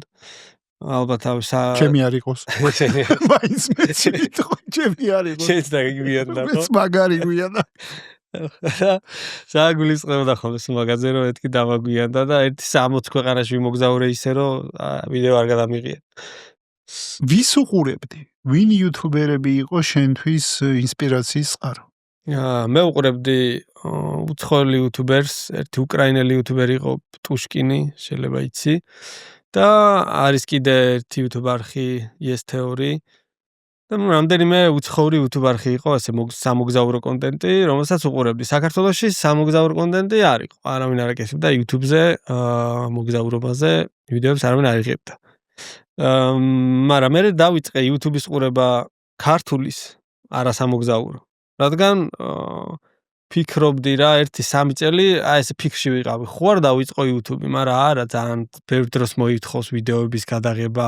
მოდი ისე Instagram-ზე დავრჩები და Facebook-ზე და რასაც ვაკეთებ, იმას ვიზამ. გარკვეული ანუ ფოტოები და short ვიდეოები. ანუ ჯერჯერობით მანდახარ. ფოტოები, ბლოგები და short ვიდეოები. ჩემი მთავარი ამოცანა იყო აი ლამაზი ფოტო დამედო, რომელიც 20,000 ლაიქს დააგროვებდა და ვაუ რა მაგარი ფოტოა. და ამ ფოტოზე მუშაობდი მთელი რავი შეიძლება 2 დღე რაღაცა კონკრეტულ ამინს დავლოდებოდი და მთელი ამბები იყო რა მოგზაურობისას. მე rilები, Instagram rilები, პატარა ვიდეოები. და YouTube იყო ასე ვთქვათ კომფორტი ზონი და უნდა გავსულიყავი და ძალიან გავწელე რა ეგ პროცესი არ გავედი ამ კომფორტი ზონიდან. კაიფობდი ამ პროცესით, ამ Instagram-ით, სტორები, რაღაცა. და ნუ, როდესაც დავინახე რომ ქართველი იუთუბერები იხოდებოდნენ, ასე ვთქვათ, ამ სიტყვაში. ვის უყურებდი ქართველებისგან? აი აი ვისი მოხოდილი იყო შენთვის საინტერესო? ჰანგრიმეს უყურებდი, საეჭო კაცს უყურებდი, ოქტოპუსს უყურებდი, ანუ ცოტა ის გიორგი დანელიას დიდი იუთუბერებს, რომლებსაც სპონსორები ყავდათ. რაღაცა პერიოდი თავიდან არ ყავდათ. მაგდროისთვის. მაგრამ მე რო ყურება დავიწყე, უკვე გაჩნდა რა სპონსორები YouTube-ზე. და მაგანაც ალბათ მიბიძგა რომ დამეწყო მეც YouTube-ის კეთება. რომ დავინახე იქიდან შეიძლებოდა რომ რაღაცა შემოსავალი უკვე მიმეღო. და დავიწყე 3 წელზე ცოტა მეტია გასული რაც დავიწყე YouTube-ი. როგორი იყო შენთვის ეს? აიცი როგორი იყო? ხო მინდა დაწყება. წავედი ეგვიპტეში ვიმოგზაურე, წავიღე კამერა. всё, მეთქი YouTube-ს ვიღებ, გადავიღებ ბევრი რაღაცა, მაგრამ ჩამოვედი, არ დავამონტაჟე და არ ვქენი რა. წავედი მე მეორე მოგზაურობაში იაპონიაში, იქაც გადავიღე YouTube-ისთვის ვიდეო, ჩამოვედი, კიდე არ ვქენი. ანუ ორჯერ დამეზარა რა, მაინც არ გავედი იმ კომფორტში, სადაც დაგეზარა თუ რაღაცა გითრევდა, ანუ აი რაღაც ფეხს რო ითრევ რაღაცა. აი ხო, თითქოს ფეხს ვითრევდი. მეგონა რომ აი Instagram-ს მოაკლებდი მე ყურადღებას და ამ საქმეს რასაც ვაკეთებდი, ისე კარგად ვეღარ გავაკეთებდი. ანუ ჯერ კიდევ ვთვლიდი რომ Instagram-ი ბევრად მაგარი ტიპია ვიდრე YouTube-ი. და პირველი ვიდეო დავდე თუ არა, მანდ უკვე მივხვდი რომ არა რა, YouTube-ი საერთოდ სხვა სამყაროა, საერთოდ სხვა შესაძლებლობებს გაძლევს. და ბევრად მეტის თქმა შეგიძლია ადამიანებისთვის, ვიდრე ამას აკეთებ Instagram-ზე და Facebook-ზე. პირველივე ვიდეოდან შეიძლება ითქვას, რომ აი მომნუსხა ძალიან YouTube-მა და იმ ფიდბექმა, რაც მივიღე იმ ვიდეოზე. პირველი ვიდეო იყო ლაპლანდიიდან. ეგ იყო ჩემი პირველი ვიდეო და ახალი სიტყვა იყო ქართული YouTube-ში, იმიტომ რომ არავინ სამოგზაურო კონტენტს არ აკეთებდა და კარგი გამოხმაურება მოყვა თავიდანვე. თან ასე თუ ისე ცნობადი სახე ვიყავი მაინც და ადვილად ვადაპტირდი. კი. მოკლედ YouTube-ზე ამბის მოყოლა ხდება სხვანაირად, ხო? ანუ მაგას გულისხმობ, როცა ძალიან ბევრი რაღაც შეგიძლია თქვა, რასაც სტორიში, პატარა ვიდეოში, ან თუნდაც ბლოგში ვერ ჩაატებ. და მან გაშევli ფრთები ბოლომდე. ხო, ეგ ძალიან მომეწონა, რომ მივხვდი, რომ ძალიან დიდი თავისუფლება მაქვს და შემიძლია ჩემი ნამოგზაურები, ნანახი ადამიანების გულებამდე მივიტანო, რაღაც მათში რაღაც ემოციები აღვძრა, უთხრა ისეთი რაღაც, რაზეც არ სმენიათ და ეგ პროცესი მომეწონა რა. რომ რაღაც შეიძლება რაღაც ღირებული შევქმნა. ეგ მომენტი გაჩნდა ალბათ თავიდან გასართო ვიდეოებს ვიღებდი უფრო. ანუ ჯერ არ ვიცოდი რას ვიღებდი, სიმართლე რომ გითხრათ. აი საით მივდიოდი რა, კი მოგზაურობ, მაგრამ რა ტიპის ვიდეოს აკეთებ ძალიან მნიშვნელოვანია. და სადღაც ბანგლადეშში, როდესაც ვიმოგზაურე, YouTube-ის დაწყებიდან 1 წელი იყო გასული, ბანგლადეშში ვიმოგზაურე და იქ გავაკეთე ალბათ ერთ-ერთი ყველაზე ხარისხიანი ვიდეო, ისეთი ვიდეო, რომელიც მე ძალიან მომწონს, რომელმაც ძალიან რაღაც სათქმელი რაღაცა თქვა, ანუ რაღაცა დატოვა ადამიანებში, რაღაც ემოცია აღძრა, ზოგს თრემლი წამოუვიდა, ანუ ვიდეოებს მიგდებდნენ, რომ აი ტირი შენ ვიდეოზე და მაგან საერთოდ გამაგიჟა. და რა იყო ბანგლადეშის ვიდეოში განსხვავებული? ბანგლადეშის ვიდეოში იყო დავანახე ხალხს, შევეცადე დამენახებინა და მე მგონი გამომივიდა იმ ხალხის ყოფა, ვინც იქ ცხოვრობს. როგორი დაჩაგრულები არიან, როგორი მიუხედავად ამ სიტუხჭირისა, ამ საშინელი ცხოვრებისა, რაც აქვთ, როგორი კეთილები არიან და აი არ ვიცი, ბევრ ქვეყანაში მაგას ვერ ნახავ, აზიაში ძალიან ხშირია ეგ მომენტი, რომ აი ძალიან კეთილი ხალხია რა. პარადა წავედი ბანგლადეშში იმ ფიქრით, რომ არა ძმაო, მან საშიში ქვეყანაა, სად მიდიხარ და დამხვდა საოცრად აი უკეთილშობილესი ხალხი, კეთილი თვალებით და ქუჩაში იმხელა რა ვიცი, ყვავილს გრძნობდი ამ უცნობი ადამიანებისგან, რომ ძალიან მიკვირდა და შევეცადე, რომ მე ეს ყველაფერი ვიდეოში მეთქვა და მეჩვენებინა ადამიანებისთვის, რომ როგორ ცხოვრობს ეს ხალხი და რა აიმედებთ. რა აქვს რა, იმედი რა არის და მაინც მგონია, რომ აი მათი იმედი მაინც არის აი მომავალ თაობაში, განათლებულ თაობაში და ცდილობენ, რომ უნივერსიტეტებში ისწავლონ, შევხვდი მე სტუდენტებს, იქაურ სტუდენტებს და მოკლედ ეს ყველაფერი შევეცადე, რომ ხო მაყურებლისთვის მეჩვენებინ. და განსხვავებული პროდუქტი შევქმენი, ასე ვთქვათ, რაც აქამდე არ მქონდა შექმნილი. რატო არის შენთვის მნიშვნელოვანი რაღაცა ღირებული შექმნა ადამიანებისთვის? მნიშვნელოვანია, იმიტომ რომ შეიძლება ვიღაცის ცხოვრება შეცვალო ამით. მინდა რომ აი ადამიანებზე მოვახდინო რაღაცა გავლენა, რაც მათ ცხოვრებაში რაღაც დადებით შეიტანს. თუნდაც არ ვიცი, აი რაღაც ბედნიერების მომენტი ექნება, თუნდაც ჩემი ვიდეოს ყურებისას და რაღაც 5 წუთიან ბედნიერებას მაინც იგრძნობს. ან რაღაც ახალს გაიგებს, რაც აქამდე არ იცოდა. ან უფრო მეტად ემპათიური გახდება ადამიანების მიმართ, იმიტომ რომ ეს ხშირ შემთხვევაში გვაკლია ხოლმე რა. ხედავ ხოლმე, აი შეიძლება ჩახვიდე ბანგლადეშში და იქ იღადაო ხალხზე, რაღაც სასაცილო დაინახო, ხო? მე მინდა რომ აი სხვანაირად შევხედო იმ ადამიანებს და სხვა რაღაც ვანახო რა, უფრო ღრმად მინდა ვაგრძნობინო, რას გრძნობენ ისინი. ეგ დაახლოებით ის ხო არ არის, რომ შენ ცდილობა ჩვენო მაქარო აუდიტორიას ყველა ქვეყნის ადამიანობა რა არის? კი, მინდა ვაჩვენო, რომ შინაგანად მგონია, რომ თავიდან ყველა კეთილია. ანუ ადამიანებში ზოგადად არ ვიცი, ეგეთი თვისება მაქვს, რომ ყოველთვის ვცდილობ კარგი დავინახო. აი ყველა ადამიანში ვცდილობ რაღაცა კარგი დავინახო და ცუდებს იგნორს ვუკეთებ. იმიტომ ყველას გვაქვს კარგი თვისებები, ცუდი თვისებები, თუმცა მე რატომღაც აი ვცდილობ კარგი დავინახო ადამიანში და სიკეთეს ვეძებ მოკლედ ყველა ადამიანში და ეგრე ვარ მოგზაურობისასაც. და მინდა რომ დავანახო ადამიანებს, რომ სამყარო კეთილია და თლად ისეთი ბოროტიც არ არის, როგორიც გგონია. უბრალოდ რაღაცა გარემოებები მე აბოროტებს ადამიანებს.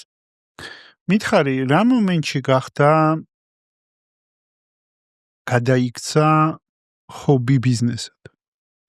ჰობი ბიზნესად გადაიქცა, როდესაც YouTube-ზე გაჩნდა პირველი სპონსორი. 1 წლის განმავლობაში არ მყავდა სპონსორი YouTube-ზე.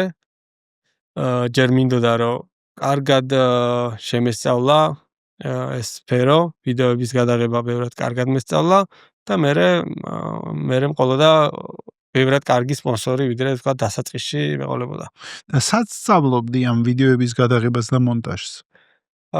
პროცესში ვსწავლობდი ჩემით. სრულიად ჩემით, არ არის რაღაც კურსი არ გამივლია. ყველაფერს ჩემით ვსწავლობდი. აი ისეთი შეგრძნება მაქვს, რომ თითქოს შინაგანად მქონდა ეს ნიჭი, შეიძლება ითქვას, აი გადაღების, არ ვიცი, იმიტომ რომ ყველაფერს რასაც ვაკეთებ და რაც მაქვს დასწავლი, მაქვს ჩემი. თუნდაც მონტაჟი, თუნდაც გადაღება, ყველაფერი ჩემით გავაკეთე და ვისწავლე. და გჯერა რომ შენაირად ვერც ვერამი ვერ გადაიღებს და ვერც ვერამი ვერ დაამონტაჟებს. ჩემ ვიდეოებს ხო, მცირე რომ სხვა ვერ გამიკეთებს ისე როგორც მე ვაკეთებ. მე რასაც ვხედავ და რაც წარმომიდგენია, მგონია რომ სხვა იმას ვერ დაინახავს და იმ ემოციას, რაც მე მინდა რომ მივიტანო მაყურებლამდე, სხვამ შეიძლება ვერ მიიტანოს. ამიტომ ვიდეოების 70%-ს ჯერ კიდევ მე თვითონ ვამონტაჟებ. სიამოვნებს? ძალიან. არის ვიდეო, რომელიც არ შეამონებს და შეიძლება ედიტორს გავაკეთებინო, თუმცა არის ვიდეოები, რომელიც აი ერთი სული მაქვს, როდის ჩაუჯდები და მე თვითონ გავაკეთე. და იყო ეგეთი შემთხვევა, რომ ჩახვედი ქვეყანაში და აი ფაკ. აქ არაფერი, აი იყო ეგ? კი, რა თქმა უნდა. არის ეგეთი შემთხვევებიც. ამ ბოლო პერიოდში აღარ, იმიტომ რომ უკვე ძალიან ისევ გიგმავ რა. თუმცა თავიდან კი ჩავსულ ვარ და რა გადავიღო, რომ ვერ ვხვდები რა. რაღაცა მოლოდინები ვერ გაამართლა. თუმცა YouTube-ი პატიობს ეგეთ რაღაცებს, არ არის აუცილებელი, რომ ყველა ვიდეო, ყოველ კვირა რასაც დადებ, იყოს რაღაცა საოცრება და რაღაცა ციდან ვარსკვლავებს წვეთდე. და ეს პირველი სპონსორი YouTube-ზე 1 წლის თავზე, ვინც მოვიდა შენთან, ის გადაგიხადა რაც გინდოდა, თუ რაღაცა შემოგთავაზა და შენ დათანხმდი? თავიდან პირველ სპონსორს რაც შემომთავაზეს, იმას დავთანხმდი კი. ამბიციები თავიდან არ მქონდა. თუმცა სპონსორი თან საკმაოდ ისეთი დიდი კომპანია იყო და ჩემს იმიჯზე დადებითად იმოქმედებდა რა, რაც არ უნდა გადაეხადა. და უკვე მე სხვა კომპანიებიც დაინტერესდებოდნენ. და ეგრეც მოხდა. ანუ ამ ერთი მოსულმა სპონსორმა მე კატალიზატორი იყო სხვა დანარჩენი ინტეგრაციების თუ სპონსორშიპების მოსვლის, სწორედ მესმის? კი, ეგრეა. და რა მომენტში გახდი შენ სრულად შენი ხობიდან შემოსავალმა უკვე იმას მიაღწია, რომ შენ თქვი, რომ აი მორჩა, მე ჩემი ხობით შოვლობ ჩემ ფულს. YouTube-ი რო დავიწყე, 2 წელში უკვე მადლევ დაიმხილა შემოსავალს, რომ შემეძლო, რომ საერთოდ ბიზნესი და საერთოდ აღარაფერი და მაგ მომენტში გახვედი ბოლომდე ბიზნესიდან? ბოლომდე გავედი კი. ანუ ხელი აუშვი? ხელი აუშვი საერთოდ და სრულად გადმოვერთე YouTube-ზე და ჩემი ერთადერთი შემოსავალი უკვე იყო YouTube-ი. ანუ კონტენტ კრეატორად გადაიქეცი ბოლომდე? არა მარტო YouTube-ი, რა თქმა უნდა, Instagram-ი, TikTok-ი, Facebook-ი, კონტენტ კრეატორობა გახდა მოკლედ ჩემი მთავარი ძირითადი შემოსავლის წყარო. და საკმაოდ კარგად, ანუ საკმაოდ დიდი რაოდენობის თანხა შეიძლება დააგენერირო ამ სფეროშიც. ამ სფეროშიც. რომელიც არის მზარდი და ყოველდღურად. ანუ კომპანია, მოდი ესე ვთქვათ, შენ ბრუნვაში რაც გააქვს, უმეტმა შეგარგოს რაც გააქვს. მადლობა. ციფრს არ გეკითხე. თვითონ YouTube-ის მონეტიზაციას რა წვლილი აქვს? თუ გაქვს საერთოდ, თუ არა გაქვს? არა, YouTube-ის მონეტიზაცია მაქვს, უბრალოდ YouTube-ის μονეტიზაცია არ არის რა ისეთი ციფრი, რომ მაგით იარსებო. უბრალოდ აი რაღაცა დესერტივით არის, რომ თვის ბოლოს რაღაცა პატარა თანხა იქიდანაც გერიცხება და ასე ამონო. თუმცა მარტო YouTube-ის მონეტიზაციით ძალიან რთული ამბავია. ანუ საქართველოში უბრალოდ ამდენი მოსახლეც არა ვართ ეხა რეალურად რომ ამდენი მილიონი ნახვა აგროვო.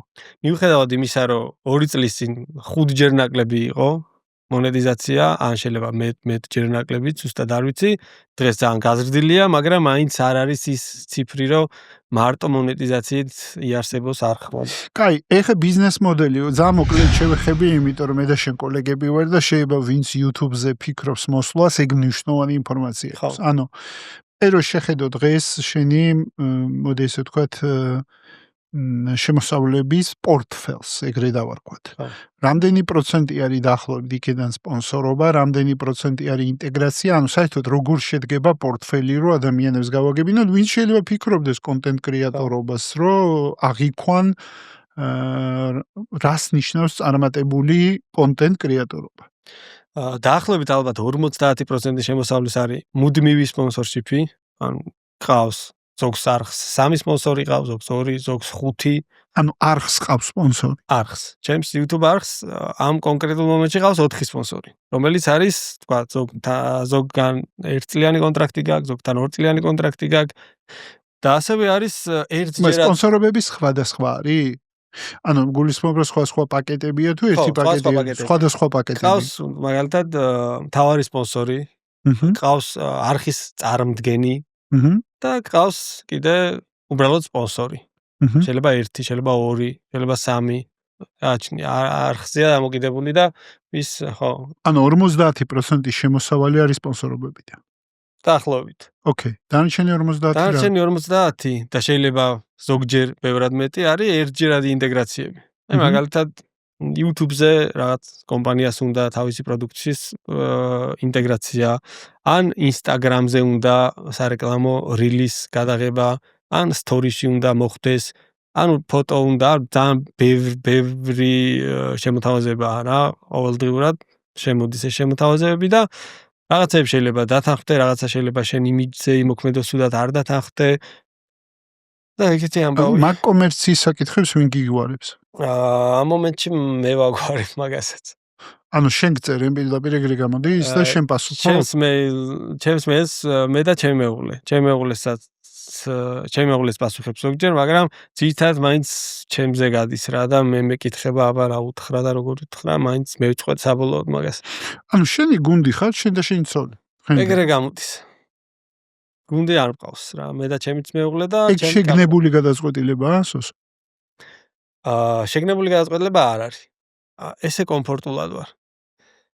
ჩემი ალბათ არ ვიცი ეს მინუსია თუ პლუსია, ძალიან მიჭირს დიდ გუნდთან მუშაობა. ანუ აი მე რო ჩემი არხი ვამუშაო და მყავდეს დიდი გუნდი, ალბათ ძალიან გამიჭირდება. მე ვარ აი მარტო კაცი ვარ რა, მიყვარს რომ ჩემთვის დავჯდები და ჩემებურად რაღაცებს ვაკეთებ. კომფორტია შენთვის ეს. აი სახში რო ჩაუჯდები ჩემთვის და გემრიელად რო ამონტაჟებ ვიდეოს, მე ჩემ მეუღლეს ვკითხავ, მაგრამ ეს მუსიკა როგორ შენი აზრით ამას უხდება? კი უხდება, კარგი ემოცია მოაქვს და აი ეს რაღაცა იდილია გვაქვს რა და კომფორტულად ვარ. გავიგე და მოდი ეგეთ რასაც გეტყვი.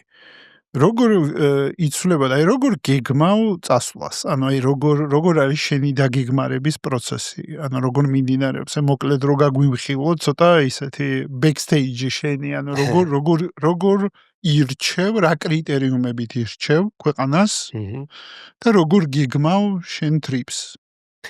კრიტერიუმები დღესდღეობით უკვე საკმაოდ ისეთი რთული ამბავია ეგ, იმიტომ რომ მინდა რომ ჩემი ყოველი ვიდეო რაღაცას ამბობდეს და რაღაცა სათქმელი ქონდეს. ამიტომ ქვეყნებს უკვე ძალიან რთულად ვარჩევ. უნდა იყოს რაც შეიძლება მაქსიმალურად საინტერესო, მაქსიმალურად მიუწვდომელი, არ უნდა იყოს რაღაც გაპაფსავებული და ნაკლები ინფორმაცია უნდა ქონდეს ხალხს, რომ იმიტომ რომ ამ ვიდეოში რასაც ნახავს ეს მაყურებელი, უნდა იყოს ახალი მათთვის. ამიტომ კრიტერიუმები ეგეთი მაქვს, რომ და იმას აკეთებ, მოკვლევას აკეთებ ქვეყანაზე, ანუ აი როგორ იმზადები ეგეც მნიშვნელოვანია. მოკვლევას ვაკეთებ, აი მაგალითისთვის ავიღოთ სომალი. მინ არის ერთ-ერთი რთულად სამოგზაურო ქვეყანა, საშიში, ბევრი ვერ ჩავა და ვერ გადაიღებს იქ ვიდეოს და ვიკვლევ სამალოთ გეგმავ გადაღებას და მაგიტო ამბობ. მოვიკვლიე რომ იქ ტურისტი რო ჩავა გჭირდება, დაცვა გჭირდება, უნდა დაუკავშირდე იქაურ კომპანიას, რომელიც მოგამაგრებს ამ დაცვას, რომელიც იარაღით დაგვყვება თან. მე მინდა რომ თქვა გავესაუბრო იქაურ მას მეკობრეებს. ცნობილია მეკობრეებით ეგ ქვეყანა. მანდ უკვე თანხები გინდა, ვიღაცას უნდა გადაუხადო, მოკლედ რაღაცებს ჩალიჩობ, რომ ისეთი რაღაც ექსკლუზივი გადაიღო, რასაც ჩვეულებრივი ტიპი იქ ჩასული ვერ გადაიღებს. შეიძლება ამაში დიდი თანხები დაგჭირდეს, შეიძლება რისკები დაგჭირდეს, ძალიან დიდი რისკი გაწიო. ანუ რაც უფრო მეც რისკავ, რაც უფრო მეტად ჩალიჩობ რაღაცაზე, ვიდეოზე, ის ვიდეო მერე ბევრად ღირებულია და ბევრად ნახვადია და ბევრად წარმატებული. და კრიტერიუმებსა დაუბრუნდეთ? კრიტერიუმები არის, რომ უნდა იყოს ექსკლუზივი. ერთ-ერთი მაგალითია ჩრდილოეთ კორეა. მაგაზე ცალკე გითხრა. უნდა იყოს საინტერესო და ღირებულების მატარებელი. რაღაც ღირებულებას უნდა ატარებდეს იმ ვიდეო, რასაც იქ გადაიღებ. და ამას წინასწარ საზღვრავ? ახლა უკვე წინასწარ საზღვრავ. იყო პერიოდი, რომ არ საზღვრავდი, ჩავდიოდი და რასაც გადავიღებდი, მაგრამ რაც უფრო დრო გადის და რაც უფრო ეს ჩემს საქმიანობად გადაიქცა, main საქმიანობად, უკვე კი წინასწარ საზღვრავ. და წინასწარ გეგმავ რაღაცებს. მაგრამ ეს არის იცი როგორი რაღაცა, ყოველი ვიდეო ესეთი ვერ იქნება. ანუ წელიწადში უნდა მქონდეს 4-5 მსგავსი პროექტი, რთული პროექტი და შიგადაშიგ მერე რაღაცა ლაითი ვიდეოები, უფრო მსუბუქი და მარტივი გადასაღები. ჩრდილოეთ კორეაზე კითხავ ბარემ. ოკეი. ანუ აი ესეთ ქვეყანაში რა იყო, ანუ მე განცდა მე რო უყურე ამ ვიდეოს, სულ მაგაზე მეფიქრებოდა უშიშროება არ დაძდევს ამ კაცს, ანუ აი რაღაცნაირად ანუ ისე ჩაკეტილი ქვეყანა არის და რაღაცნაირად ისა მე რომ მეგოცხდები შენ ყველანაირ რისკებზე მიდიხარ, ოღონდაც ეს ფასეული კონტენტი შექმნა. ლოგიკურ რისკებზე მაინც. რაღაც აბსურდს არ გავაკეთებ. მაგრამ მანდ ვიცოდი რომ თუ კი წესებს დაემორშილები, წესებს არ დაარღვევ იმ წესებს, რასაც მოგცემენ სანამ იქ გაემგზავრები, არაფერი არ დაგემართება. ეგ ვიცოდი. ანუ შენ ჯერჯერობით შენი თავის გამოსყიდვა არ დაგმართნია არსა. არა და ედია რომ არც დავემართება. ზგავს ეგეთი რისკი, სადაც ალბათობა რაღაცა 50-60-ია არ გამიწევია. არ გაგიწევია. არა. და სალჩოს უკავშირდები ჩვენსას რომ მიდიხარ? არა. არ უკავშირდები. შენ არ მქონია ეგ შემთხვევა. ხო, ანუ რაღაც ეგ რისკის გადაზღვევის კუთხით ხე რა. ეგეთ რამე არ გამიკეთებია. და არც დაგჭირვები არსად. საბედნიეროდ არა. საბედნიეროდ არა. თუ გჯერა რომ გაქვს ბიზნეს წარმატების ამბავი, რომლიდანაც ხვები, ისწავლიან ბიზნესის დაწყების ან გაზრდის გაბედვას, ხოლო შენ პირადად გაგიცნოს ბიზნესი დაინტერესებულმა აუდიტორიამ. მაშინ დარეგისტრირდი ბმულზე და ჩაგვიწერე შენი მოკლე ისტორია. და მე მომჩნევ რომ შენ სულ უფრო და უფრო რისკიანი კონტენტისკენ მიდიხარ, სულ უფრო და უფრო რისკიანი ის არის რა ქვია ილეთებს იყენებ ვიდეოებში, ხო? ანუ ასეა? ეგრეა. შენ თვითონ გსიამოვნებს თუ ეს რაღაცა ადრენალინური დრაივია თუ აი რა არის? ხო, დრაივიც არის და დიდი ადრენალინი აქვს და აი სასიამოვნოა, როდესაც კონტენტს მოიპოვებ ამ გზით. ანუ ისეთ კონტენტს, რომელიც მარტივი გადასაღები არ არის. ისეთ ვიდეოს შექმნი, რომელიც მარტივი გადასაღები არ არის და ეს პროცესი ძალიან სიამოვნებს. აი კარგი ვიდეო არის ძალიან რთული გადასაღები. ანუ რა რისკებზე ხომ მიდიხარ და ბევრი სირთულე გეღობება იმისთვის, რომ მოიპოვო ეს მასალა, რასაც ჩვეულებრივ მოგზაურობისას ვერანაირად ვერ მოიპოვებ. ანუ ეს რაღაც მარათონივით გახდა უკვე ეს YouTube-ი ამ ბავშვი რომ აი ვინ უფრო მაგარ და ვინ უფრო ექსკლუზიურ კონტენტს შექმნის. და რაღაც ჩართული ვარ ამ მარათონში შეიძლება ითქვას. იცი რა მითხარი და როდის ანუ შენ ასევე გააკეთე ტურისტულიც. კი. შენი. კი, მე და ჩემი ძმაკაცის. შენი ის ხო არა კაკლის ძმაკაცები? არა. სხვა. სხვა. ავს კიდე სხვა ძმაკაცები. იცი რა მითხარი და ეს იდეა საიდან მოვიდა? ზოგადად ამ პროცესში, თვითონ ამ პროცესში, YouTube-ზე მოღვაწეობის პროცესში მივხვდი, რომ რაღაცა ბიზნესი მჭირდებოდა, რომელიც მოიტანდა შემოსავალს და ეს ჩემი ცნობადობა, რომელიც ახლა მაქვს, ეს ვიცი, რომ ეს დროებითია და ეს უნდა გამოვიყენო, რომ რაღაც მომენტში, როდესაც მე ამას ვიცი, რომ ადრე თუ გვიან, რა თქმა უნდა, თავს დავანებებ, მე აქედან რაღაც დამრჩეს. და რა თქმა უნდა, ბიზნესი არის ყველაზე კარგი გამოსავალი ამ შემთხვევაში და ტურისტული თან ჩემთან კარგად ილინკება. შემიძლია ყველა ვიდეოში ვილაპარაკო ჩემ ბიზნესზე და ისე რომ არ გავაღიზიანო მაყურებელი და დაემთხვა გამოვიდა ისე რომ ჩემი ძმაკაცი ამ სფეროში წლებია უკვე არის ტურისტულ ბიზნესში. და მოკლედ ერთად შევთანხმდით რომ გავაკეთებინა ტურისტული კომპანია, რომელსაც ის მართავდა, მე მართვაში არ ჩავერეოდი და მე მექნებოდა დრო რომ YouTube-ი მეკეთებინა და არ დამეხარჯა თქვა ეს ჩემი დრო ბიზნესში. ბიზნესის კეთება, ხო, საკმაოდ სულია. მე რო ხა კომპანია გავაკეთო ტურისტული და 100%-ით იქ გადავერთო, YouTube-ს ვეღარ გავაკეთე. გამორიცხული ამბავი. ამიტომ ესე კარგად მოკლედ რაღაცა დავმეგობრდით, დავპარტნიორდით, შევთამაშდით და შენივრად მიდის საქმე. ანუ მოდის ხალხი, ანუ მაინტერესებს ანუ ტურისტული შენ ხა რისკავ რაღაცებს ქვეყანებში დადიხარ, კაი კონტენტს იღებ ეგავიქ. მაგრამ რა არის კონკურენტული უპირატესობა თვითონ, ანუ ცნობადობა რო გაგდა ხა ჩვეულებრივად ადვილად ამიგრირებ ადამიანებს შენი პლატფორმებიდან ტურისტულისკენ ეგეც მესმის. თვითონ როგორც ტურისტული რა არის თქვენი ტურისტულის კონკურენტული უპირატესობა, მოდი ესე. კონკურენტული უპირატესობა არის ის, რომ ერთ-ერთი ყველაზე წარმატებული მოგზაური ბლოგერი და ერთ-ერთი ყველაზე წარმატებული ადამიანი ტურისტულ ბიზნესში, ჩემს ვაკაცზე მაქვს საუბარი, ვართ ერთად. ანუ ის ბიზნესს აკეთებდა მაშინაც, როცა ყველაზე საინტერესო, ყველაზე მაგარი ამბავი.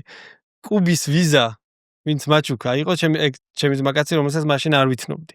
და იყო ერთ-ერთი წარმატებული, ყველაზე წარმატებული იმ დროს ტურისტული კომპანიის დირექტორი. მაგან გაჩუქა ვიზა, მაგან მაჩუკა კუბის ვიზა. და მე რაღაცა რამდენიმე წლის მერე ისევ გადავიკვეთეთ, რაღაცა საერთო პროექტები გქონდა და სადაც ძმაკაცდით ამ პროექტებში მოგზაურობისას კი.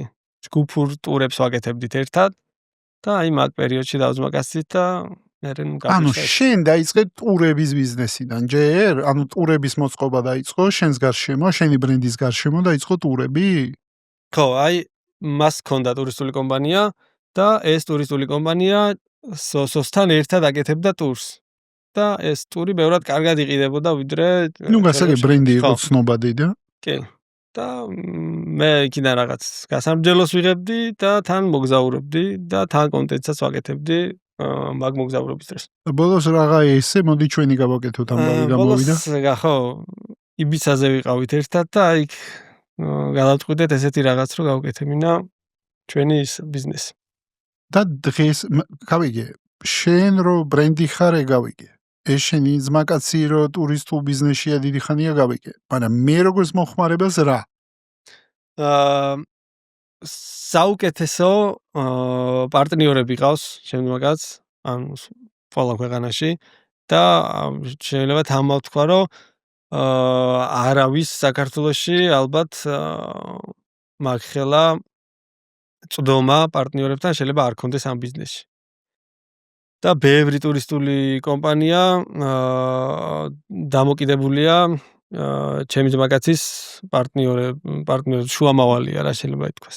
მე ჩახედული სიმართლე რო გითხრა ტურისტულ ბიზნესში არ ვარ. სრულად არც მინდობილია. მაინტერესებს, ანუ რო გითხრა, არ მაინტერესებს როგორც ბიზნესი. მინდობილი ვარ და ვიცი რომ თავის საქმის ამა brand connection-ი არის, brand-ის კავშირი, იმიტომ რომ სააგენტოს რა ქვია? around the world. ხო, ანუ so around the world და around the world სააგენტო. ანუ ბრენდები დაძმაკაცებული. კი ბატონო.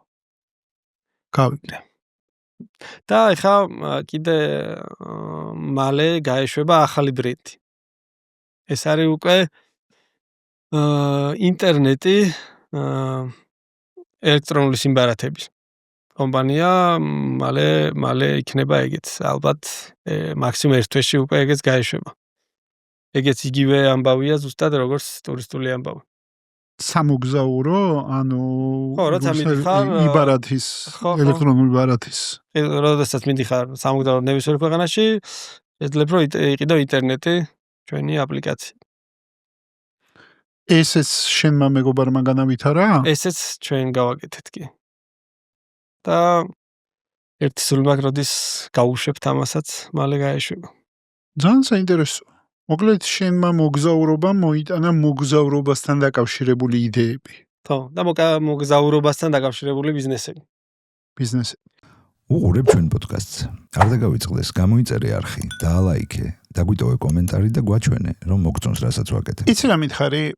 ეხლა ჩვენ შეიძლება ბევრი ახალგაზრდა გვისმენს, მათ შორის მე ვსწავლობ შენგან, არ გეგონოს, მე ყველა YouTubers ვინ საქართველოში არის პირიქით სიამოვნებით მოვიწვე ბიზნეს პოდკასტში ზუსტად იმიტომ რომ მე ნაკლებად მაინტერესებს ეხლა მაინდა მე YouTube-ზე წმინდა მხოლოდ გასართობი კონტენტი მე მაინტერესებს კონტენტი რომელიც ქმნის ღირებულებას მაყურებლისთვის ეს ღირებულება ასევე ფასეული არის ბიზნესისთვის სხვანაირად ბიზნეს მოდელი არ ამუშავდება ხო მეთახმები ანუ შემდა ქმნიდე რაღაც ღირებულებას ხო რა თქმა უნდა რას ეთყოდი ადამიანებს რომელიც კონტენტ კრეატორობაზე და იუთუბერობაზე ფიქრობენ, მაგრამ ვერ გადაწყვიტეს ჯერ. რომ ამას შეაბიჯონ ფეხი. ეთყოდი რომ უნდა დაიწყონ. ანუ კონტენტ კრეატორობას არ ჭირდება ანუ ერთი კამერის გარდა, თუნდაც ტელეფონის გარდა, ანუ სხვა არაფერი არ ჭირდება. ზოგ შეიძლება ეგონოს რომ როცა ხარ დიდი არხი, ჭირდება ბევრი კამერა, თანამშრომლები, გუნდი, ანუ საერთოდ არ არის ეგრე. ჩემ შემთხვევაში მაგალითად. მე ტელეფონით ვიღებდი YouTube-ს 2 წელი iPhone-ი მქონდა და იმით ვიღებდი iPhone-შივე ვამონტაჟებდი არც გუნდი მყოლია თუმცა ამ ჩემი ერთი ტელეფონით ამ ჩემი მონდომებით გავხდი ერთ-ერთი ტოპ არხი საქართველოში ისე რომ დღემდე არ მაქვს რაღაცა ძვირადღირებული ტექნიკა და არც მჭირდება თორემ თავარია ღირებულება ჩემთვის ყოველ შემთხვევაში ვიდეო უნდა იყოს ღირებული, არ აქვს მნიშვნელობა iPhone-ით იქნება გადაღებული თუ რაღაც ძვირადღირებული კამერით. რა თქმა უნდა, კარგია თუ უკეთეს ხარისხი აქვს ვიდეოს. თუმცა არსებით მნიშვნელობა ჩემთვის ამას არ აქვს. ამიტომ თუ სურვილია, მაშინ უნდა დაიწყო. აი უნდა დაიწყო და მე როცა რაღაცას ისეც აკეთებ, რომელიც ძალიან სიამოვნებს და ძალიან გიყვარს, გამორიცხულია, რომ წარმატებამდე არ მიხვიდე. და რაღაც გზა არისო. ასე რომ ჩემი რჩევა ეგ არის რომ დაიწყო. და დღეს ტურისტული და კონტენტ კრეატორობა ტორტის რა წილს ქმნიან? რამდენი პროცენტი არის ტურისტული, შენი პირადი შემოსავლის და რამდენი პროცენტი არის კონტენტ კრეატორი? ალბათ ტურისტული არის დღევანდელი გადმოსახედით ალბათ 20%. და 80% არის კონტენტ კრეატორობის. კი. როცა კონტენტ კრეატორობის აქტიურ ფაზაში ხარ და ხარ ერთ-ერთი ტოპ ამ მიმართულებით, ანუ ძალიან დიდი შემოსავლები შეგიძლია რომ დააგენერო, ძალიან დიდი. ძალიან მაგარი. მაგას ძალიან მაგარი, ძალიან დიდ შემოსავალს ალბათ დააგენერირებ, როცა ძალიან დიდი ღირებულება შექმნი. ასე ვიტყოდი, არა? ზუსტად ეგ. იქამდე, სანამ დიდ შემოსავალს დააგენერებ, იქამდე დიდი გზა უნდა გაიარო, ღირებული უნდა შექმნა რაღაც და მე გადაითარგმნება ეგ შემოსავალში. ხო, საინტერესოა, იმიტომ რომ მეც აგერ მე-10 თვე არის. ეხლა მე-10 თვე არის, რაც ეხლა მე და შენ რო ამ სიუჟეტს წერთ, 10 თვე არის მე YouTube-ზე რა შემოვედი და ალბათ მე იმ ეტაპზე ვარ, როცა შენ პირველ წელს რო აკეთებდი, ანუ პირველ წელს ვაკეთებ ეხლა მე. ხო. ხო, მაგ დროს მე მაგალითად არ მქონდა შემოსავლი YouTube-დან. საერთოდ არანაირი სპონსორი არ მყავდა და ენთუზიაზმით ვიყავი ერთ წლის განმავლობაში. ხო, თუმცა Zoom-ს გიმაგრებ და ძმასთან აშენებული ბიზნესი. კი. მოდი, ყველაფერს დავარქვა თავის სახელი, რომ შეიძლება ვიღაცას ეს არ ქონდეს, მაგრამ ქონდეს დანაზოგი. კი. ანუ ვიღაცას პარალელური სამსახური ქონდეს, ანუ ესე არ ხდება რა, ანუ ასაშენებლად დრო გჭირდება და ის შეიძლება გზა რაც გავიარე აქამდე ის მიმაგრებდა ზურგს შეიძლება ითქვას. ანუ ის ჩემი ნაშრომი ესე ჰაერში არ გაიფანტა და მოკლედ მაგის იმედი მქონდა. სულ ალბათ 28 წლის ვიყავი, როდესაც პირველად კლუბში წავედი. იქამდე, როცა ეგ პერიოდი გაქვს, რომ ერთობი, რაღაცა, სულ მუშაობაში ვიყავი და არ გამივლია მოკლედ რა, გართობის პერიოდი ახალგაზრდობაში არ გამივლია. ნანობ მაგ. არა, საერთოდ. პირიქით, ეხლა უფრო სასიამოვნოა გართობა, როცა ჩამოყალიბებული ადამიანი ხარ, იცი რა გინდა, შემოსავალიც გაქვს და შეგიძლია გაერთო ისე როგორც მოგინდები. ძალიან მაგარია. მითხარი პირველ რიგში როგორი იყო ეს მოგზაურობა შენთვის? ეს მოგზაურობა ძალიან ეს ხო მოგზაურობაა. ძალიან საინტერესო. და ცოტა უცხო. იმიტომ რომ ესე არ მისაუბრია, ესე ჩემს რაღაც ბავშვობაზე, ამ განვლილ გზაზე და ძალიან ნასიამოვნები ვარ, შეიძლება ითქვას. მიხარია რომ ეგეთი განწყობა გაქვს და მირჩიე როგორც იუთუბერი იუთუბერს. ამ შემთხვევაში ეს. შენ რა ღირებულებას ხედავ ამაში? აი ხა რაც შეიქმნა. იმიტომ რომ შენ პირადად რო ჩაწერ, კიდე სხვა არის, სხვას რო უყურებ, კიდე სხვა არის. შენ როგორ ფიქრობ, რა შეიძლება იყოს ამის ღირებულება? პირველ რიგში ძალიან მომწონს ადამიანები, ანუ კარგად არჩევ ადამიანებს და ძალიან მაგარია ეგ და ქართული YouTube-ს ეგ მგონია რომ არ ქონდა აქამდე და იმ ადამიანებისგან მე პირადად ბევრი შენი პოდკასტი მაქვს ნანახი და აი უამრავი ინფორმაცია მიმიღია, რაც დარწმუნებული ვარ რომ ცხოვრების რაღაცა ეტაპზე შეიძლება გამომადგეს, ან გარკვეულ ეტაპზე мотиваცია მომცეს და მგონია რომ ადამიანებს აი ეს მგონია რომ ამ ღირებულებას ატარებს ეს პოდკასტები.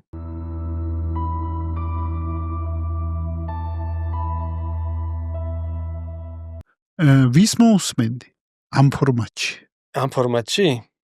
ვინ იქნებოდა შენთვის საინტერესო? ბევრ ადამიანს მოусმენდი სხვათა შორის. თუნდაც ჩემს კოლეგებს, იუთუბერებს. მათი პოდკასტები ბევრი მომისმენია, მაგრამ არა ესეთი. არა მათ ბავშვობაზე, არა მათ განვლილ გზაზე. ესე კონკრეტულად არ ვიცი ხარ, არავინ არ მომდის თავში. და როგორ ახერხებ ბარე მაგასაც კი რაღაცნაირად ეხლა შენ ძალიან ადრე მოიყვანე ცოლი. გავიგე ცოლი ძალიან მხარდაჭერი არის შენი მოკითხვა სხვათა შორის ჩემგან. გაიხარ. და მადლიერება ამ მხარდაჭერისთვის მე ყოველთვის როდესაც მესმის რომ ქალი მეუღლე პარტნიორი ესე გვერდში უდგას მამაკაც მე რაღაცნაირად მე სიამოვნებს.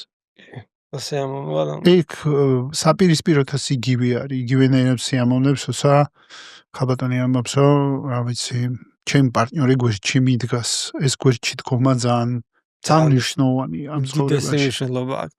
ეგრე არ იყოს და პარტნიორისგან წინააღმდეგობა მოდიოდეს და შენ ორ რესურსს ხარჯავდე მასთან წინააღმდეგობაში, ძალიან გაგიჭირდება, რომ რაღაცა წარმატებას მიაღწიო იმ სფეროში, სადაც ხარ. ხო და ხა ორი შვილი ყავს.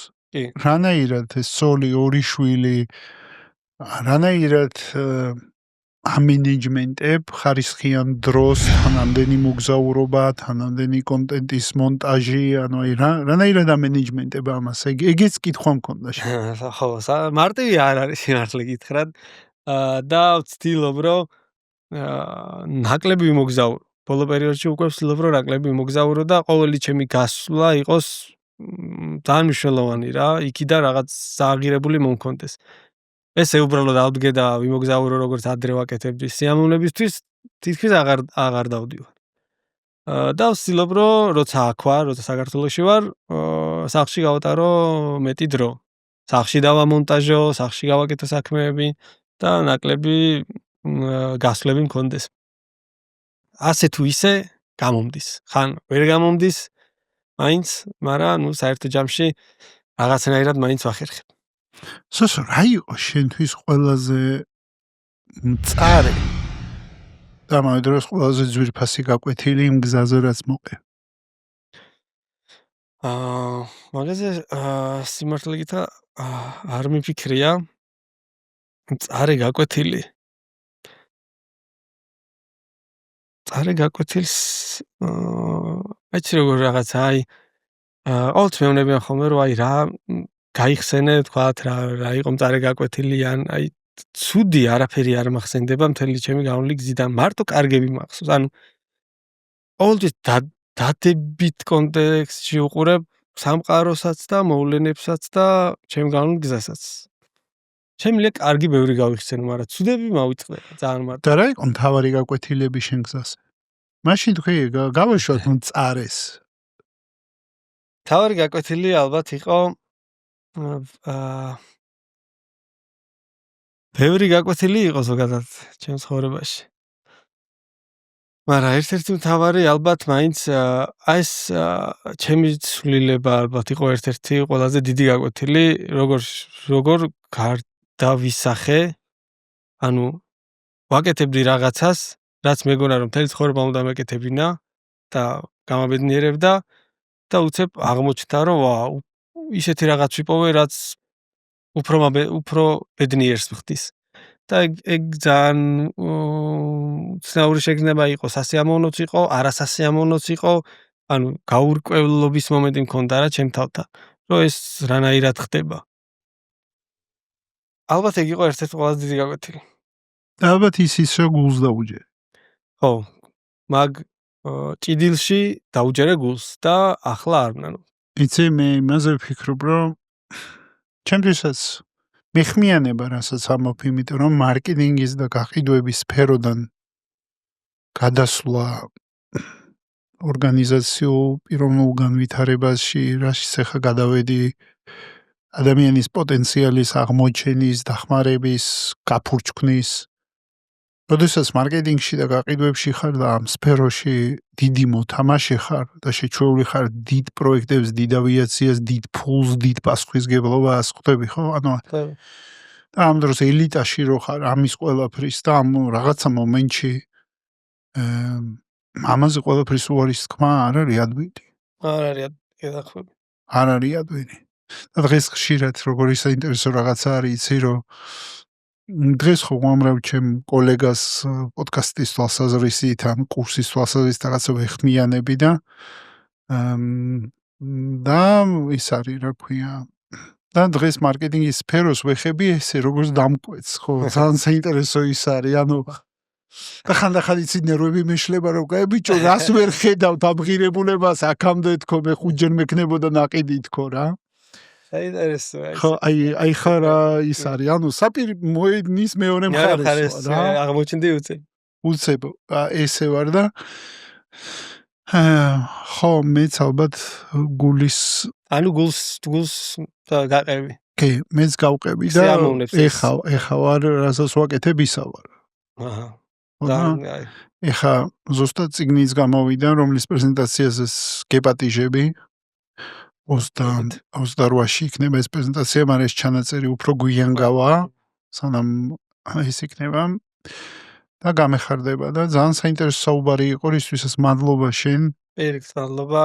რო არა შენ ალბათ ყველაფერს ესე ვერ ვისაუბრებდი რა. ხო, ალბათ ერთ-ერთი ნიშნობა მე გეტყვი მე რა მგონია ღირებულება და შენ მე მითხარი. ჩემი ღირებულება ამ პოდკასტის ჩემი აზრით არის ეს სივრცე, რომელსაც ვქმნი ჩემი ადამიანების სიყვარულით, მოსმენის უნარით. მოდი მაგაზე ახლა მე გეტყვი, მე ვარ ადამიანი, რომელსაც არ შეუძლია ლაპარაკი, როდესაც არ უსმენენ. აი, რამდენჯერ ყოფილი ხარ ტელევიზიებში ადრე და ძალიან ხშირად დავდიოდი, ახლა აღარ. და გრძნობდი, რომ ჟურნალისტს დიდად არ აინტერესებდა, რას ვლაპარაკობდი და ეს ძალიან მთრგუნავდა და ვეღარაფერ, ანუ ვერ ვსაუბრობდი რა. ანუ იმიტომ რომ გრძნობდი, რომ იმას არ აინტერესებდა. და ეხა შენგან გრძნობ, რომ შენ გაინტერესებს, რასაც ვამბობ და მე ძალიან სიამოვნებს ეს და ხსნის და უფრო მალაპარაკებს. ხო, ალბათ ეგ არის მთავარი ღირებულება. დასვა გულწრფელად, მომს სამ რაღაცას გეტყვი, რაც ჯერ არასოს ვაკეთებ. მე მიყვარს ხალხი. განსაკუთრებით წარმატებულები მიყვარს. იცი რატო? არა იმიტომ, რომ წარმატებულები არიან, ან ფული აქვთ, ან რაღაცები. წარმატებული ადამიანები არიან გამკეთებლები და მაგიტომ მიყვარს. განსაკუთრებით რისკის ამღებები, გამკეთებლები, შეცდომების ამღიარებლები, კარგი მოსწავლეები, ხოხტები, აი მაგიტომ მიყვარს ეს წარმატებული ადამიანები და არ მიჯერა მე, რომ წარმატებაზე ვიღაცას უმართლებს, რაღაც წარმატება არის ძალიან დიდი შრომის შედეგი. და შენ ჩემთვის ამის მაგალითი ხარ. ეგ არ ნიშნავს, რომ არა წარმატებული ადამიანები არ მიყვარს. ეგეთი ადამიანებიც მიყვარს. რა ყოველთვის ჩიჩქნი, რომ მიდი გადადგინა ბიჭ, გააკეთე. იმიტომ ჯერა რომ ყველა ადამიანი შიგნით დიდია, სოსო. კი.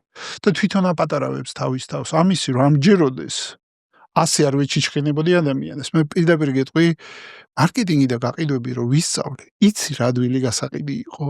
აი, ყველა მზადი რიგი იდგა.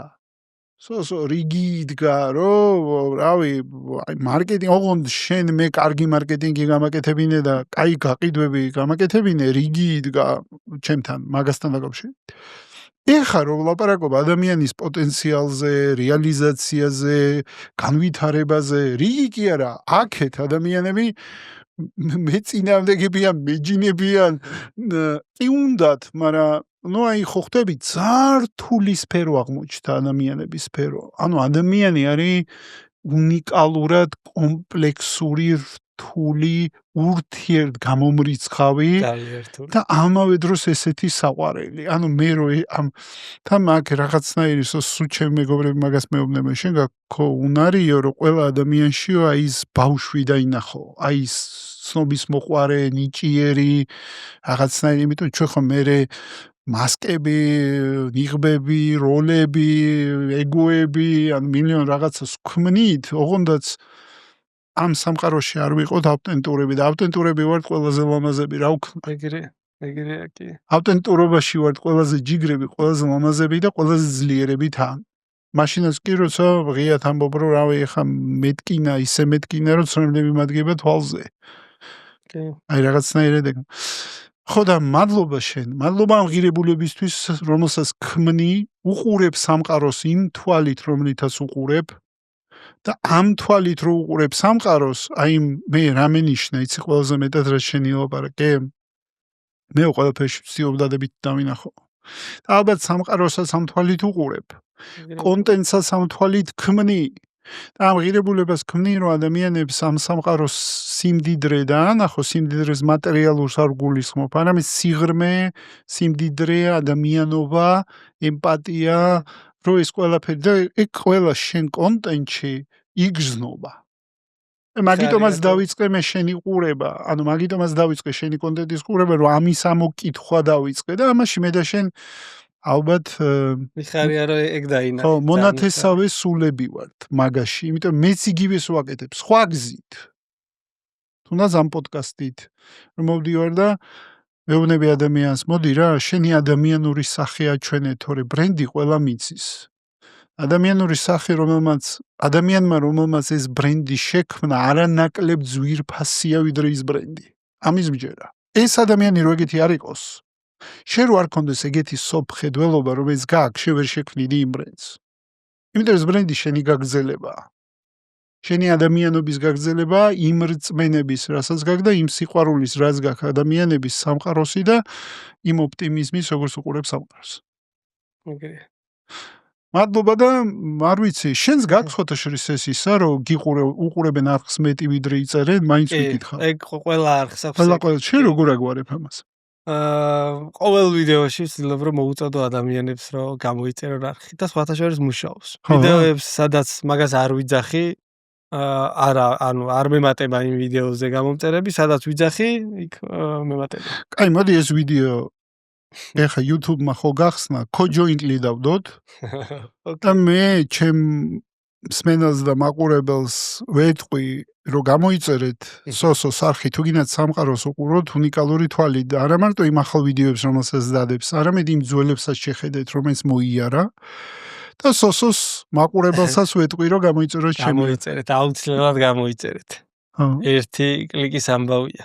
ხო, და ის რა ქვია და არტურ ჯიკასაც შევძლებთ, რომ შავი შოკოლადი უყიდოთ. მადლობა სოსოში. დიდი მადლიერება შენ. ძალიან ვისიამოვნე ამ საუბრით და მოგზაურობი ჩვენთან. უღრმესი მადლობა. ძალიან მიხარია თუ ასე. ძალიან დიდი მადლობა. მადლობა თქვენ ძვირფასო მეგობრებო, რომ გვიყურეთ და თქვენი ძვირფასი დრო დახარჯეთ იმაში, რომ ამ საუბრისთვის მოგესმინათ. მადლობა გუნდს, ვინც გვემსახურა და წერდა, დამონტაჟებს ამას, დადებს, მიხედავს და ასე შემდეგ. მადლობა ყველას. მოდი ფოტო!